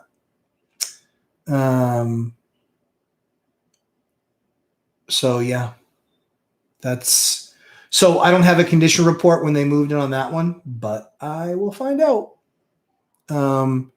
That one actually should be a little bit easier because that one's Section 8 housing. So that one should be a little bit easier. So yeah, so we'll see. We'll take a look at that one. Hip Harp 1 Silver. Go to Section 8 and ask what they'd give for a 1-bedroom, 1-bath, 2-bedroom, 1-bath, 3-bedroom, 1-bath, 4-bedroom, 1-bath. They have a local breakdown. Yes. So yes. So that's for Kelly, I assume. Yeah. So Kelly, on Section 8 stuff, you don't have to take a tenant just because they recommend it. You can still have a rental credit score. You can say, I want a 700 credit score or whatever. Oh no, that's probably for Scott Coleman. Yeah. So yeah, Scott, you can go to Section 8 or housing voucher program. So the housing authority in your town, and just ask them to give you a list of what they pay for rents. That's when you know that almost always with voucher program and Section 8, it's almost always the lower. Great call, Hip Harp 1 Silver. Good call. Yeah, it's the right thing to do. And then you likely have a built-in tenant because you can probably get one through that program, so you wouldn't have to worry. But that's usually, to give you an idea though, I gave an example earlier on in the show where Section 8 all in will pay $2,003 for a 4-bedroom, 1-bath. And I'm getting $2,750 for one of my units. So it's a $750 a month difference. That's the math, right? Which is, they could be woefully low. So I would get that, use that as a basis. I would look at 2 things. I would look at CraigslistandApartments.com, but then I would also Google rental agents in your area and just have a quick conversation with them. Even have them come out and say, I'm not sure. I don't know that I'm going to list it with you. Just be honest. I don't know that I would list it with you, but I'm interested in your thoughts on the unit. And if they say, oh yeah, we could do blah, blah, blah. And here's the other thing, you can find out if they're full of garbage or not. So I had somebody walk through one of my units, look at it and go, yeah, 1,600, maybe 1,700 if we push it. And my answer to them was Section 8's 1,800. So you're way off. If Section 8's willing to pay 1,800, I have had zero experience with Section 8 being anything other than the lowest dollar. I've never seen them be top of market, middle of market. I've only ever seen them be the lowest number in the market. That's the only thing I've ever seen. And it's not speaking poorly about the program. It's just how they're based. They are very reactive on their rents. Here's what the market is, Section 8 reacts. Here's what the market is, Section 8 reacts. It's never Section 8 saying, this is what we're willing to pay, and then the market rising to that. I've never seen that in any market that I've ever been in, ever. But so Scott, that's a great tip from Hip Harp 1 Silver. That's the best tip that I could give you too is checking out that piece. Yep, that's what I would do. Tamika, yes. Ask, do they have a need for housing for traveling nurses? Yes. So to Kelly, that's a big thing. Those traveling nurses are extremely, extremely, extremely expensive, where they can be getting a massive, massive fee. I was doing work with a hospital, and the average traveling nurse was costing the hospital $200,000 a nurse. Per nurse, which just pissed me off because my wife's a nurse, and I understand that the union got involved and all this other stuff and that they were looking for wages. I don't understand how it makes sense to bring in nurses that are on the annual worth 200 grand or paid 200 grand a year based on their fees and the housing and all the stuff that you move in. And if that strike goes on for any amount of time, it's money that you could have just given to your workforce.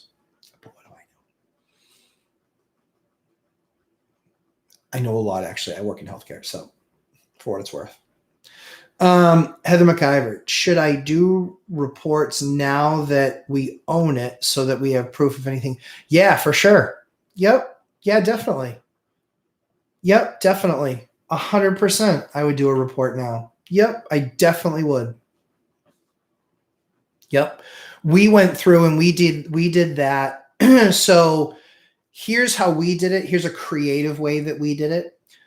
I sent everyone in a building that we just bought, I sent them all a letter. And I said, here are 5 things that we always look out for from a maintenance perspective. Please let us know if you have any of these. But if you don't have any of these or do, please let us know any other items that you've encountered. Right? So they then are self-reporting. Here's all the items that we have that are issues. So we got a list from the 12 units that was about 47 items. Well, if no one reported anything, then there was nothing wrong. If they move out and there is something wrong, guess what? Their responsibility.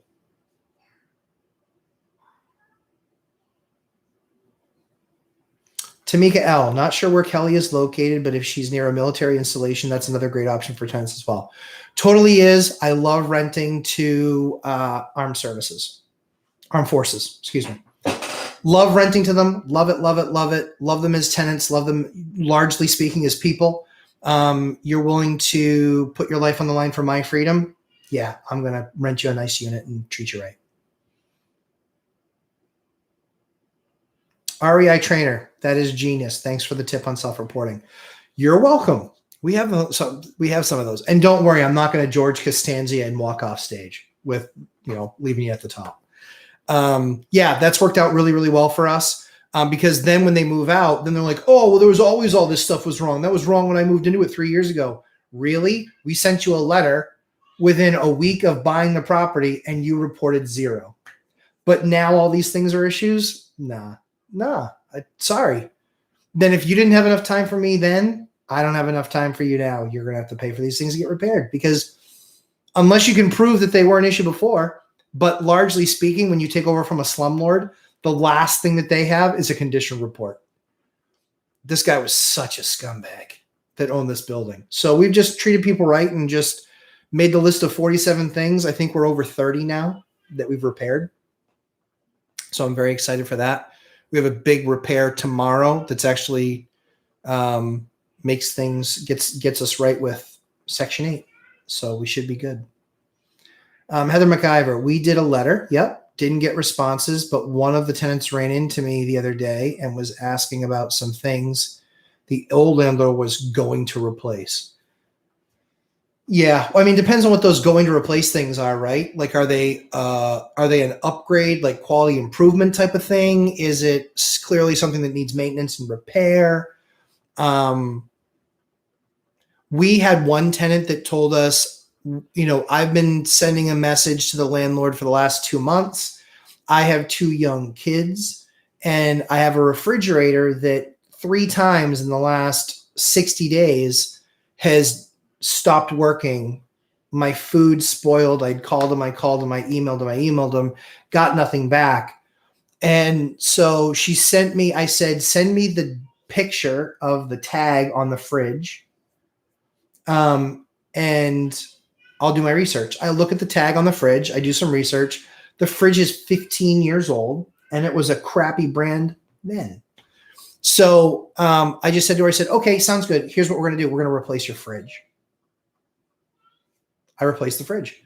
Cost me $700 with delivery. She's ecstatic, thinks I'm the world's best landlord, and she's not wrong. And I got rid of her headache. I got rid of a potential headache for me. And we did the right thing because her kid's food isn't going to spoil. Like, what a jerk of an old landlord, especially when it's 3 times and it killed groceries 3 times. Like, that's just, I just feel, that pisses me off. So yeah, so we fixed it, got it done, and now she's got a brand new fridge. So is what it is.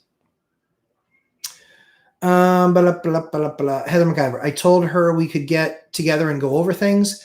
Asked if she had a move-in report, and she doesn't, but she actually asked about doing a report now. She already knows her deposit isn't coming back. Oh, interesting. They have cats who have shredded the stairs. Yeah, perfect. Absolutely do a move-in report. Like, if you can do a move-in report, but the really easy way to self-report. And again, just say, hey, we just bought the building. Please just send us a letter in writing. That way you have it in black and white and it's not just a conversation. Yeah, not just a conversation. Yeah, so it's good. What is the biggest difficulty you have with Section 8? I'm looking to dive in, but I'm trying to navigate through the reasons why everyone is so scared. Is it just slumlords saying it's not worth it? So I think 3 things. One is it's a lie about how long it takes to get on the program. That's factually not true in my state anyway. I was on the program in less than 7 days. I filled out my 2 pieces of paperwork. They did the inspection. I failed the inspection. They had to redo the inspection 2 days later after I fixed everything, and I got passed. Because it was all like little stuff. And I told them the place was still under construction. We finished the stuff that was still under construction. Everything was good. They were happy. Boom, done. So that's the first one. Second thing is, yeah, if you're a slumlord, you'll hate Section 8 because they're going to nip at you. And they'll do it for months. They will, because every single time the tenant complains, they complain to Section 8. Section 8 complains to you. And then if you don't do it, they'll then eventually withhold rent. I had a tenant complain to Section 8, not to me. And when she complained to them, they called me and said, hey, they don't have heat in this part of the house. I didn't know. I didn't know. Called the plumber. Guess what? They had heat later that day. Done. Hadn't been notified. Didn't tell me. So I like Section 8 so far. The only thing that I would tell you is you need to look at the tenants that you're getting and screen them the same way. They only do a background check when they first get on the program. They don't do a background check every single year. So I would still do credit. I would still do your background check, even though Section 8 is paying their rent.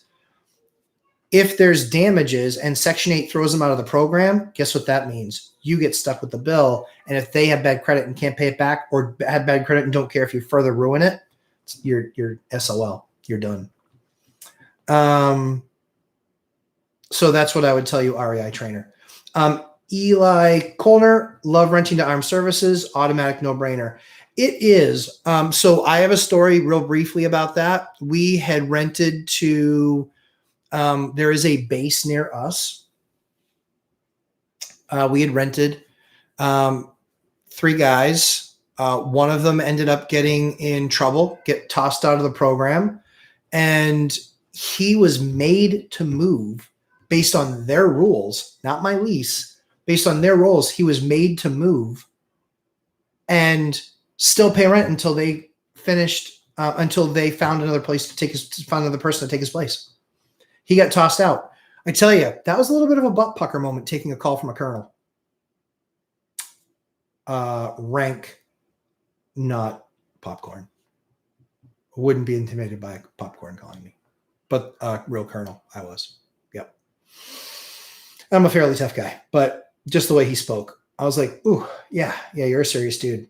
So I did not have as much fun with him as I have with you guys on Sunday mornings. But yeah, no brainer, Eli. No brainer. Heather McIver at Eli, have one military tenant and he is amazing.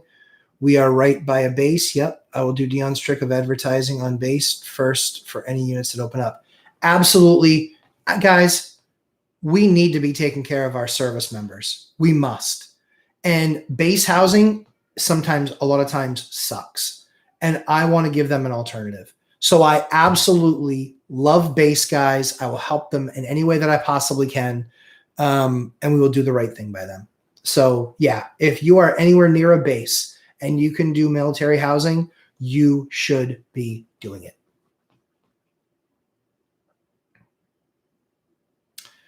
Dancing alone with rentals. If you don't like Section 8, you are a slumlord. Nope.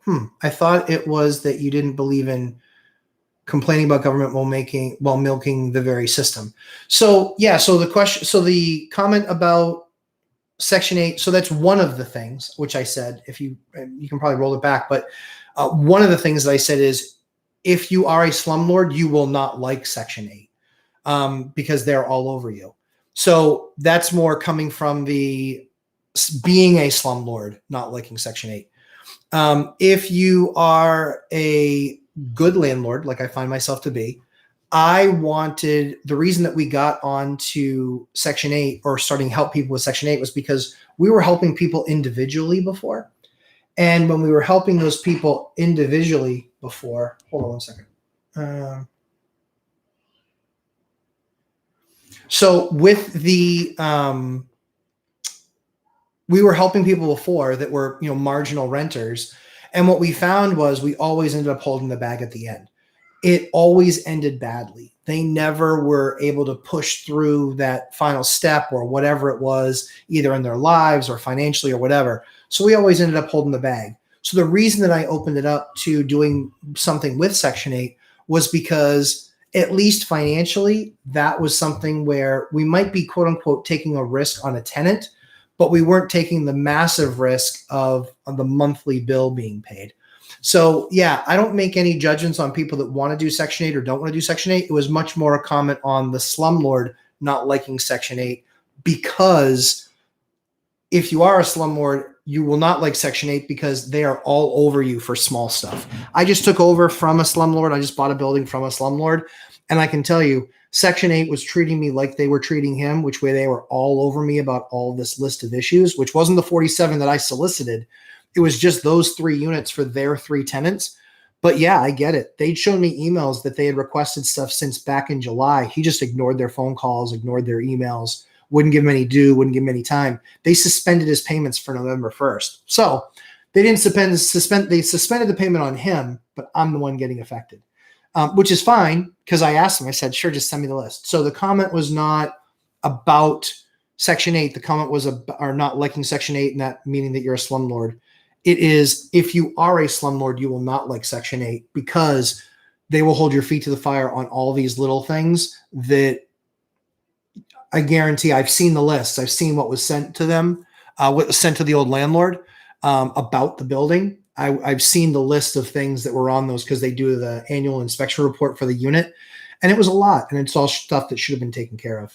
And so I guess it doesn't bother you if you eventually don't want to get paid. I do this to get paid. So yeah, so hopefully that clears it up, dancing alone with rentals, because that was not, if I did say that, that wasn't what was intended at all. It was the opposite, actually. Slumlords would hate Section 8 because they wouldn't fix the stuff that needs to get fixed. Heather McIver, I think I remember you saying you do whole house on-demand natural gas water heaters. Do you have recommendations? IBC, IBC, IBC, IBC, IBC, IBC, IBC. The only brand that I will use. Period. End of story. I'm an IBC snob. They made me a believer when I started using their product. I have owned them for 5 years. I've had 1 part replacement in 5 years. They are amazing systems. My installer is amazing. So yeah, love it. Love it, love it, love it.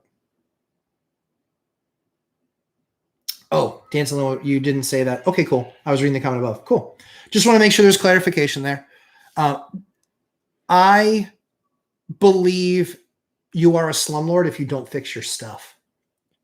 These are people's homes. These are places. This is where they go to sleep. If there's a leak, if there's mold, if there's a pest issue, if there's, a broken door, a broken window, like fix this stuff. Like, do the right thing. Do the right thing. Do the right thing. That's my take. Yes. So water heaters, IBCs. Yep. HIP Harp 1 silver, Section 8 are inspections. Third-party inspectors always find something so that come back and get paid twice.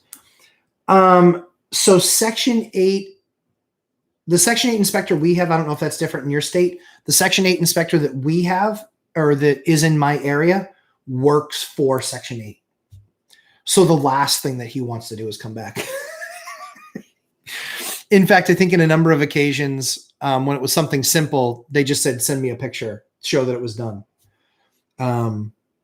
So yeah, that's that piece. Know thyself first. What brought you into the one rental at a time ecosystem? What unique value does it provide you? Well, that's a really heady question. I like that. Know thyself first. So I sent Mike an email. I was watching his channel when he was only a couple thousand subscribers, I think. And I liked him. I thought he was a smart guy. And we believed a lot about a lot of the same things and what our approach was. He'd put it into a book. I was working on a book. So I just emailed him and I said, hey, I'm a ninth grade. I think I said I was a ninth grade dropout. I don't think I did. I don't remember. I think I just said, I'm a landlord on the East Coast. A lot of the stuff he covers West Coast. Would love to give folks some perspective on the East Coast and, working on 150-year-old homes and that sort of thing. And then you can actually see my very first interview with him, or that was the first time we talked. He was literally like, let's just do a Zoom. We did a Zoom, and right then and there, I think within a few minutes, he was like, Tuesday mornings, you want to be on my channel? Sure, cool. That's how it happened. The value it provides to me, I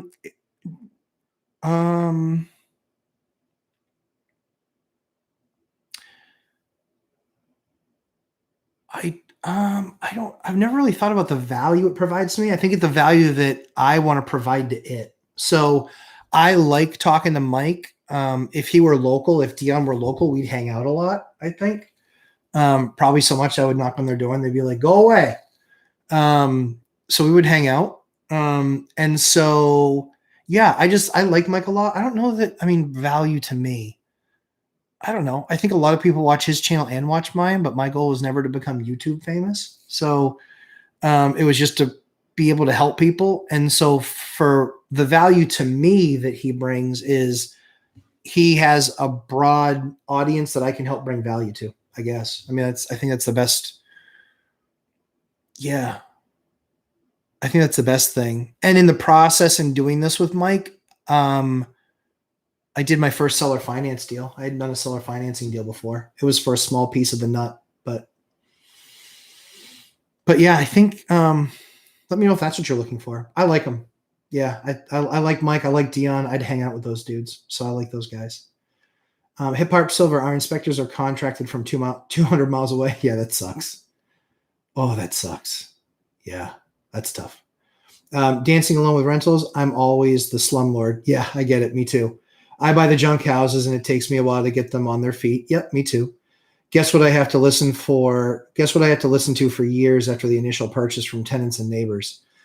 Yeah, so dancing alone with rentals, I totally agree with you. I buy the worst crap. I buy the absolute worst crap. It needs the most amount of work. And maybe it's helpful to you. Maybe it's not. You probably already do it. But one of the things that I do is I actually send it out to folks. And I send a letter saying, it's going to take us 6 months to a year to work through some of these items. But know that they are on our list, that we are looking at it. And our first goal is to improve the items in your unit that are safety or health factors or health risks that you've noted to us. And then it's start to update maintenance issues. And then lastly, it's to start to improve and start to improve aesthetic. But that's something that comes down the line. So I'm always honest and let people know. The other thing that I'm sure they're happy with is that you're not raising rents in the first 6 months either. I don't anyway. So yeah, it is I totally get where you're coming from though. I've been called a slumlord when I bought the building. And I had the person's email and then they moved out and then I sent them pictures when I was done. And basically it looked like, it looked pretty close to my 2 Whittier Falls in Dover. It looked pretty close to that. So I was like, hey, this place is amazing now. Sorry you couldn't stick around. So yeah, I get it. Dancing low with rentals, I get it. Totally get it. Part of the process, right? We got to create capital, but they don't want us, we don't raise rents in these places right off the bat, but we need to create capital to do the work that they want to get done. But then they don't want to pay the higher rent. They just want a nicer place. Like, whatever. Whatever, I get it. Dawn's back. All right. Is there anything I can do about who appraises my property for a refinance? No. The last one was from over 100 miles away and had no clue on my local market in Southern Colorado. Yeah, no shit. Sorry for swearing. That's what I hate about appraisers is that comes down to a bank. The only thing you literally have no say. I had somebody come and appraise. Here's how bad it was. I had somebody come and appraise a property from that far away. They appraised it. They appraised it for $385, and I was buying it for $350, so I didn't care. But I knew I was buying it for about $150 less than what it was worth. I had it reappraised. Did it with a local guy this time. I got lucky in the pool. Got a local guy. Guess what happened? $500. I made $115,000 in 90 days. No, I didn't. The first guy was wrong. Fact out. He was just wrong. So there's nothing you can do. The only thing that you can do is you can tell them based on having seen the appraiser, you can tell them I want to stop the process. That's the only thing you can do. You can tell them you want to stop the process. And then if that happens, you should get your money back from the appraisal. But you have to do it before the appraisal is done. So that way there's no work. Dancing with rentals. Most times I bought homes that had troublesome tenants and the landlord stopped maintenance due to having long periods of no income. Yep. Poor owners. Yep.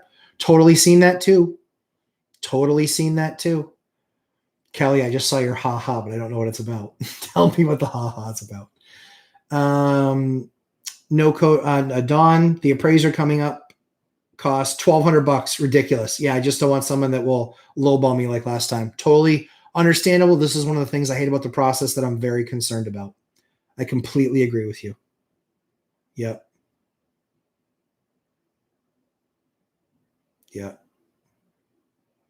100%. 100%.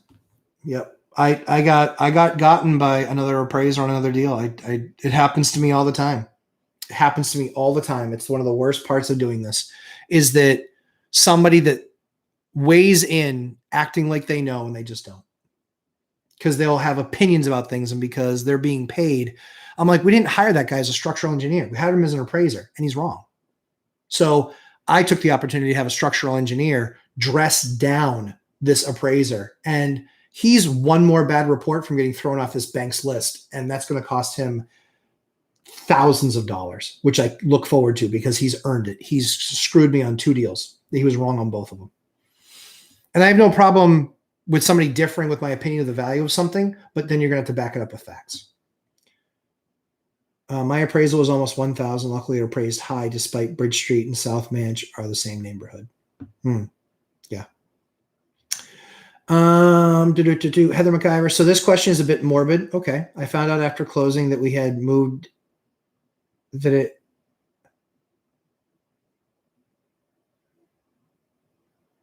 Okay. So this question is a bit morbid. I found out after closing and we had moved that a young child had found his parents' handgun. Oh no. And killed himself. Oh. In one of my units in 2017. Alaska has 3-year disclosure. I know they didn't remodel that unit after it happened. Probably just cleaned. Am I in for it when I start remodeling that one? In for it in what way? I mean, Maybe. Yeah, that's horrible. I can't imagine. That's horrible. Yeah. Thankfully I haven't had that issue. But yeah. Whew. Yeah. Yeah, it's tough. That's tough.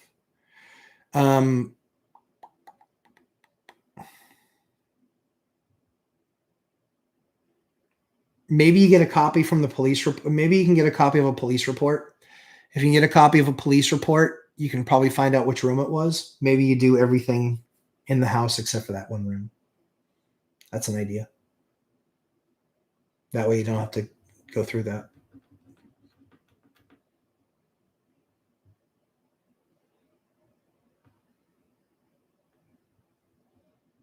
Yeah, I think that's the right move, Heather. That's probably what I would do. Mm-hmm. Yeah, that's probably what I would do. I agree with that. Tamika, a nightmare for any soldier, airman, Marine, or sailor is a complete dress down by a first sergeant or officer in charge because a call came in reporting no payment for rent. Oh, I can imagine. Oh man, I would so not do that to somebody. I would make sure. In fact, I've given guys every opportunity where I'm just like, listen, you know what the next step is. The next step is a phone call. You don't want me to make that phone call. And surprisingly, they're able to come up with it within 72 hours. Yeah. Crimson Knight, no update on the cabinet deal. Still working on it. Obviously, people don't want to give away margin. The biggest issue is they don't want to give away margin because of supply. That's the biggest issue. They don't have the supply to give it away. So they're like, they're working on razor thin supply. Also, all of their costs are going up. And so I literally had a heating system that I got a quote on, and they said the quote's good for 48 hours. And I was like, 48, what? They're like, yeah, and that's based on what we have in stock right now, and the next price it will probably go up. And so we can only make these quotes good for 48 hours. 48 hours. I was like, okay, I'll take it. Because I needed a heating system. I couldn't chance not getting one. So I had to pay for it. Dawn, I hope mine appraises high, then I won't gripe. It is only a $190K house. Just want the max to reinvest. Yeah, I get it. Refinances are typically lower too. And that's why they'll more likely pull somebody from out of area, but the math should still be the same. So Don, watch my video on appraisals. Watch that video. I've got like 4 or 5 tips in there that will help you out a ton of stuff that I do to prep for an out of market appraiser. A bunch of stuff I do. It's worked out flawlessly. I got an appraiser for one of my projects that got her license in New York, and she was still not fully done here, but she was under somebody else's license.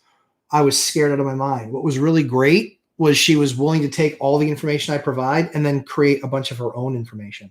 But take a look at that video. There's a bunch of tips and tricks in there, stuff that we did. Hip Harp Silver, value in rentals, tax reduction with depreciation, appreciation, maintenance, cost management, cost, insurance, cost. Have enough homes to take deductions and have renters pay off house for you. Yes. If that's a question, yes. Or if that's a statement, yes. I don't do my taxes. I hand them over a complete file. Here's everything in order and organized. You take care of it. Yeah, quotes are not good for long on anything. My day job is for a road construction company. Okay. Since we're in Alaska, it is sometimes hard to get things in general. Now it is possible. Yeah, impossible. Yeah, totally agree. I just had a road. So it's funny you say that because trying to do a development deal. And trying to do that development deal, I needed to get a quote on a road. And holy crap, the cost of that road. Holy crap. Underground utilities because of where we are, because Northeast, I'm sure you guys are probably the same in Alaska. Underground utilities, water, sewer, blah, blah, blah. Holy cow, that cost was insane. Heather, how much did that cost? Do you have like a general rule of about what a road should cost to put in? And that included,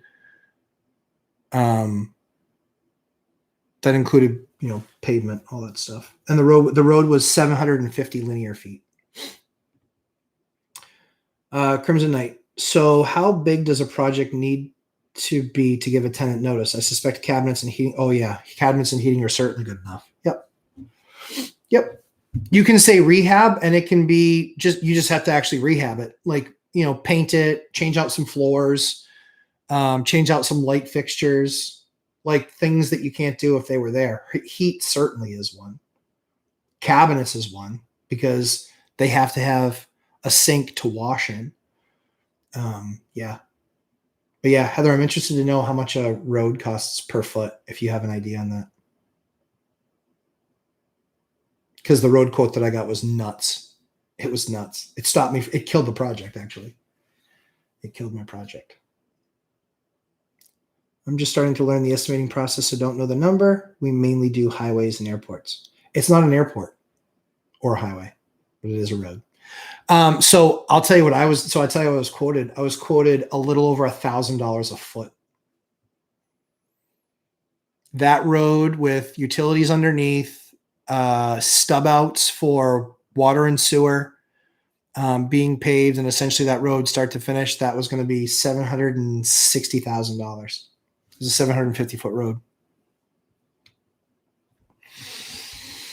Yeah, I was like, oh. And the funny thing was, I think the road had been quoted maybe 3 or 4 years earlier, and it was half the price. It was like $350. Kitchen cabinet kings online. I haven't. I like my cabinet vendors. Yeah, Heather, right? That torpedoed my project, because no joke, I was getting 11 lots out of the land. I was getting 11 lots. The land I was buying, I got the price of the land down to 200 for those lots.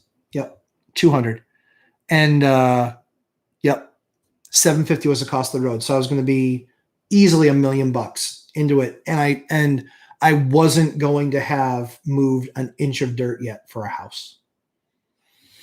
Nope, that killed the deal.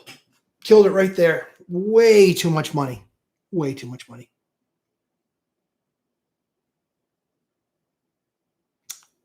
Crimson Knight. Yes, the taxes will not go down. They will raise the rate.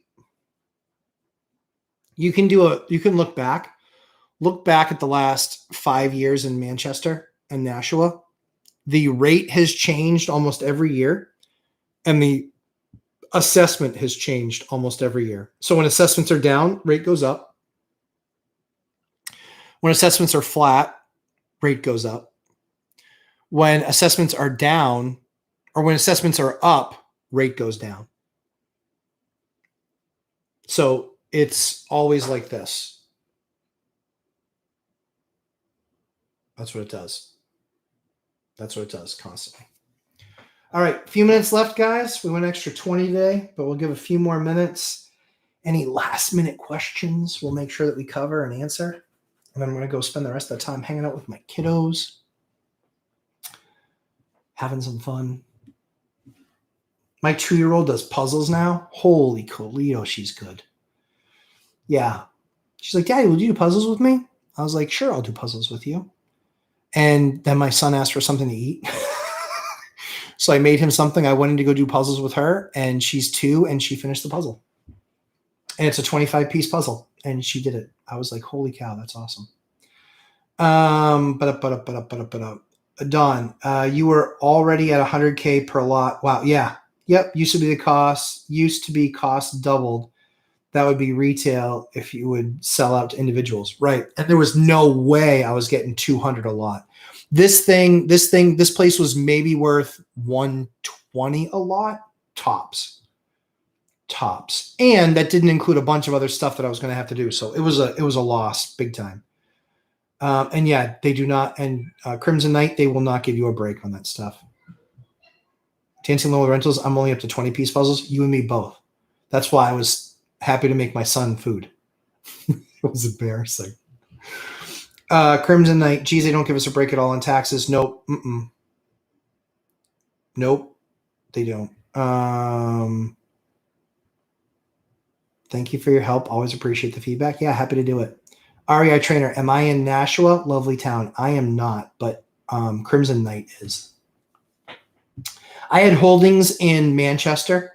So Nashua, Manchester, Concord, I think are the three biggest cities in New Hampshire. Yeah. I think it goes Manchester, Nashua, then Concord, but I could be wrong. I haven't looked at those numbers recently because I ran out of the Manchester market. I was there before the crash. I managed through the crash. When my numbers finally hit what I needed them to hit in 2018, 2019, I sold, which was, I just wanted to get back what I originally bought for them. I got a nice big fat check for based on what we had for principal pay down, and I ran out of that market. I wanted nothing to do with that Manchester market. Not for me. Not for me. Plenty of people there make it work. My market's towards the seacoast. So, or more where I grew up. So yeah, Manchester is not a market for me. Nashua, not a market for me. Nope. Too far away. Too far away. Anything that I do is within 30 minutes of my front door. That's the one piece of self-management. Yes. Yes, yes. But just like any city, there's great parts, there's good parts, there's okay parts, and there's bad parts. My joke about Manchester was all I had to do was buy a house there, and 10 years later it was a it was a bad part. I didn't do very well there. Yeah. And I mean, I did tons of homework. Like you can look up one of my properties. It was 333, 331 Pearl Street in Manchester. You can see how beautiful it was. I could not keep tenants in there. It was the worst. I could not. We almost never had people renew. And the place was nice. You know, I don't know if it was just neighborhoods, if there were other people in the neighborhood. No idea. But yeah, we were constantly looking for renters there. It sucked so bad. And it was a nice place. But yeah, that's that. All right, guys. Have a wicked awesome week. I'm going to go play with my kids some. Hopefully this was helpful to y'all. Had a good time as always. I'll be scheduled this week is Tuesday with Mike Zuber, one wrench at a time. Thursday, we're back on the Three Amigos. Friday, we're doing Mike Zuber on my channel. We'll get those out that afternoon. And working in that special guest, two special guests actually, one on 1031s and one on first-time homebuyer mortgages. We'll be doing those. The first-time homebuyer mortgage piece is more for the 4321 program, but there's going to be a lot in there too for everybody. So you mentioned previously you loved eclectic schooling. Do you and your wife plan to homeschool? So maybe. We had our son enrolled in a local private school. We had him enrolled there. He was very excited to go in. We were very excited to send him. And then with my daughter's diagnosis and with kids being snotty and getting, everything everywhere, we had to pull him out of school. We were very sad about that because he was looking forward to it. He had done 2 days there. He loved it. He's like, I get to go to school. So it was very sad when we had to break the news to him. But yeah, family getting back together and just realizing we had to do that to keep Eliana safe because she gets sick so easily with the with having cancer and going through chemo. But yeah, that's what we do. So everyone, have a great rest of your afternoon. Thank you so much for watching and for hanging out with me. And we'll talk to you sometime during the course of the week. But thanks, boys. Have a great and girls. Have a great week. Bye, guys.